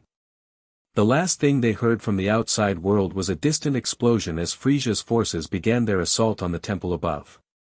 Then time stretched, compressed, and transformed around them. Inside the time dilation field, reality took on dreamlike qualities. The chamber appeared massive despite its physically limited dimensions, extending into what seemed like infinity in all directions. Gravity fluctuated unpredictably, sometimes crushing them to the ground, other times leaving them nearly weightless. Days passed in accelerated sequence. Under Piccolo and Vegeta's harsh guidance, the fighters trained with desperate intensity, pushing their bodies and techniques beyond previous limitations. The Namekian taught them energy conservation, precision striking, and mental discipline. Vegeta drilled them in Saiyan combat tactics, exploiting weaknesses, and fighting through pain. Zarbon, initially their prisoner, gradually became an unlikely source of intelligence. As days stretched into weeks inside the chamber, the elegant alien's contempt for the lesser beings slowly transformed into reluctant respect. His detailed knowledge of the Ginyu Force's capabilities proved invaluable in developing counter-strategies. Throughout it all, Kakarot observed and adapted. He trained alone for hours, pushing his Saiyan body to new limits, then joined the others to integrate their techniques into his fighting style. Earth martial arts blended with Saiyan power, creating something new and unpredictable. In quiet moments between training sessions, relationships evolved. Vegeta and Bulma developed an unexpected rapport, her scientific mind matching his strategic one. Raditz found common ground with the human fighters, particularly Krillin, whose determination despite limited power earned the Scion's respect. Even Nappa, the most traditionally Scion of them all, began to appreciate Earth's warriors for their adaptability and resourcefulness. And Kakarot. Kakarot changed in ways even he didn't fully understand. The longer he trained alongside Earth's defenders, fighting for a common purpose, the more the boundaries between conqueror and protector blurred. He found himself offering advice rather than commands, collaboration rather than control. By the time their accelerated weeks approached what felt like 3 months inside the chamber, power levels had increased dramatically. Techniques had been refined. Strategies had been developed and practiced until they became instinct. But would it be enough? On what felt like their final day in the chamber, Kakarot sought out Piccolo for a private conversation. The Namekian sat in meditation, maintaining the temporal field despite the obvious strain it placed on his merged consciousness. "We need to discuss contingencies," Kakarot stated without preamble. "If we fail against Frisia." Piccolo opened his eyes slowly. "You mean escape plans?" "No." Kakarot's expression was grimly determined. "I mean planet-level contingencies. If Frisia cannot be defeated, he cannot be allowed to obtain the Dragon Balls." Understanding dawned in Piccolo's eyes. "You're suggesting destroying Earth rather than letting Frisia have it?" "As a last resort," Kakarot confirmed. "Better oblivion than subjugation under immortal tyranny." Piccolo studied him carefully. The Kakarot who landed on Earth 17 years ago would never have suggested this. Conquest was your purpose, your programming. The Kakarot who landed 17 years ago didn't understand what he was conquering. He met the Namekian's gaze directly. "I do now." "And what exactly do you understand, Scion?" Kakarot's answer came without hesitation, that some things are worth more than conquest. Worth protecting, even at the cost of the conquest itself. Piccolo nodded slowly, a rare smile crossing his features. "Then you've finally made your choice." "I suppose I have." "Does Vegeta know?" "He suspects." Kakarot glanced toward where the Scion Prince trained with furious intensity. "But his focus remains on Frisia. The rest, we'll deal with later." "If there is a later," Piccolo reminded him grimly. "There will be," Kakarot stated with characteristic Scion confidence. "For Earth, at least. Whatever it costs." As they prepared for the time dilation field to collapse, returning them to normal space, Bulma gathered everyone for final instructions. Maps displayed Frisia's likely position, the Ginyu Force's expected arrival zone, and Earth's remaining defense capabilities. "We'll have approximately 5 minutes between emerging and the Ginyu Force's arrival," she explained. 5 minutes to get into position and execute our first strike. After that, we're in uncharted territory." 5 minutes is an eternity in battle," Vegeta remarked with predatory anticipation. "More than enough time." "Let's hope so." Bulma activated a series of small devices, distributing them to each fighter. "These are temporal anchors. They'll help your bodies adjust to the transition back to normal time. Without them, you might experience disorientation, weakness, even temporary paralysis." As the preparations concluded, an unexpected moment of camaraderie settled over the diverse group. Humans who had once feared and fought Scions now stood shoulder to shoulder with them. Zarbon, once Frisia's loyal lieutenant, now provided final insights on his former master's weaknesses. And at the center of it all stood Kakarot, the Scion child sent to conquer, now prepared to defend. Not the pure-hearted hero he might have become with a different upbringing, but something unique, a conqueror who had learned to value what he conquered, to protect rather than merely possess. "It's time," Piccolo announced, his concentration visibly straining as the field began to fluctuate. "Remember your training. Remember your purpose. And remember, Frisia expects Scions. He doesn't expect what we've become together." The time chamber shimmered, reality bending around them as the accelerated time synced back with normal flow. Light enveloped them, blinding in its intensity. And then they were back, standing in the underground chamber beneath the temple, exactly where they had started. But now the ceiling showed massive damage, dust and debris falling as explosions rocked the structure above. Frisia had arrived. Positions, Kakarot commanded, his voice carrying natural authority that even Vegeta didn't challenge. Bulma, activate the shield generators. Everyone else, power up but mask your energy until the signal. As Earth's defenders and their Saiyan allies moved with practiced precision into their battle formations, Kakarot took a moment to center himself. 17 years of conquest, of building his power and control over Earth, had led to this moment. But he wasn't fighting to maintain his conquest anymore.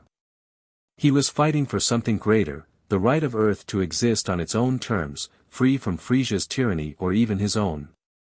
Whatever happened next would define not just Earth's future, but Kakarot's own identity. Conqueror or defender. Scion or something else entirely. As he moved toward the surface to face Frisia, Kakarot embraced the choice. He had finally made. Earth was worth fighting for. Worth dying for, if necessary. The final battle awaited. Frisia hovered above the ancient temple, his hover chair discarded in favor of direct flight. Around him, destruction spread in widening circles as his soldiers systematically demolished the surrounding area, searching for the Resistance's hidden facility. Impatient, aren't we? He remarked to Dodoria, who directed the assault. 3 more hours and the Ginyu force arrives. They so enjoy making an entrance. The monkeys have betrayed you, Lord Frisia, Dodoria replied, his piggy features twisted with bloodlust. We should eliminate them immediately. All in good time. Frisia smiled coldly. I want them to emerge from hiding first. Let them face me directly, see the hopelessness of their situation. His tail swished behind him. It makes the breaking so much more satisfying. A sudden energy spike drew their attention to the temple center, where the stone floor cracked and exploded upward. From the dust emerged a single figure, Kakarot, his power level noticeably higher than before, but his expression as unreadable as ever. Ah, there you are. Frisia called down, almost jovially. I was beginning to think you'd fled the planet entirely. Kakarot rose slowly into the air until he hovered at Frisia's level. Sorry to disappoint you. Oh, I'm not disappointed, merely curious. Frisia circled him predatorily. Where are your fellow monkeys? And your human pets? Hiding below while you face me alone. How nobly sacrificial. No sacrifice, Kakarot corrected calmly. Just strategy. Frisia's eyes narrowed at the Scion's confidence. Strategy? Against me? How utterly delusional. He gestured to the devastation around them. Look at what I've done to your precious Earth in mere hours. Imagine what I could do if truly provoked. I don't have to imagine, Kakarot replied. I've seen enough. Too much. And yet you stand against me anyway. Frisia studied him with newfound interest. Tell me, little monkey, what changed? When did conquering for me become rebelling against me? When I realized there are things worth more than conquest. The simple answer seemed to genuinely surprise Frisia. For a moment, the tyrant's mask of cultured amusement slipped, revealing genuine puzzlement. Worth more than conquest? What nonsense is this? Frisia's tail lashed behind him. Power is the only currency that matters in this universe. Power to take what you want, destroy what you don't. There's power in creation too, Kakarot countered. In building. In protecting what you value. Frisia laughed, the sound chilling in its genuine amusement. Listen to yourself. You sound like a Namekian philosopher, not a Scion warrior. This mudball has corrupted you completely. Or completed me, Kakarot suggested. Either way, I've made my choice. Earth survives. You don't. The declaration hung in the air between them, bold to the point of insanity. Frisia's amusement transformed instantly to cold fury. "How dare you," he hissed, power crackling around him. "A low-class scion nobody, threatening me? I, who destroyed your entire race with a flick of my finger." "Not my entire race," Kakarot corrected. "And not alone." At his signal, the ground erupted as Earth's defenders emerged from multiple hidden entrances. Not just from beneath the temple, but from positions strategically placed throughout the surrounding area.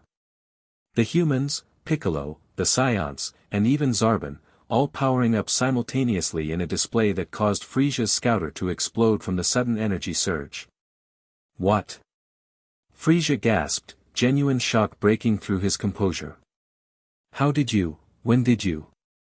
"Time is relative," Piccolo stated, rising to hover beside Kakarot. "Especially when manipulated correctly." Dodoria and Frisia's remaining soldiers moved to attack but found themselves intercepted by Tien, Launch, and Yamcha, Earth fighters now moving with speed and precision that left the alien warriors bewildered. "Impossible," Frisia muttered, watching his elites fall to what should have been inferior opponents. "What trickery is this?" "No tricks," Vegeta declared, joining Kakarot and Piccolo in confronting Frisia directly. "Just the combined might of warriors united against tyranny." "How poetic," Frisia sneered, though uncertainty flickered behind his crimson eyes. "And utterly meaningless. Even with your mysterious power boost, you're nothing compared to me." As if to demonstrate, his power exploded outward, the ground beneath them cratering from pressure alone.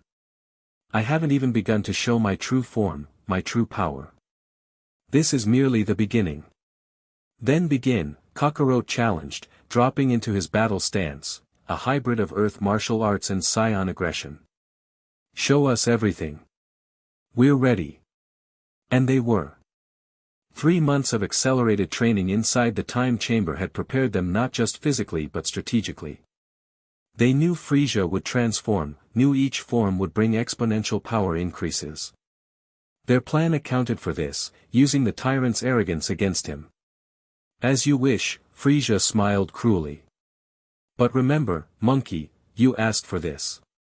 The tyrant's body began to transform, muscle mass increasing, horns extending, power level skyrocketing. His first transformation completed in seconds, leaving him towering over his opponents, crackling with malevolent energy. "Impressive light show," Nappa remarked with forced bravado. "Still just a lizard under all that power." "Brave words from dead men," Frisia replied, his voice deeper, more bestial in this form. "Let's see how long your courage lasts." What followed was combat on a scale Earth had never witnessed. Frisia's increased power made him devastatingly fast and strong, but the Earth-Scion alliance had prepared specifically for this. They fought in coordinated pairs, Piccolo with Kakarot, Vegeta with Raditz, Nappa with Krillin. When one attacked directly, the other supported from range. When Frisia focused on one pair, the others struck his blind spots. Even Zarbon joined the battle, his insider knowledge of Frisia's techniques proving invaluable.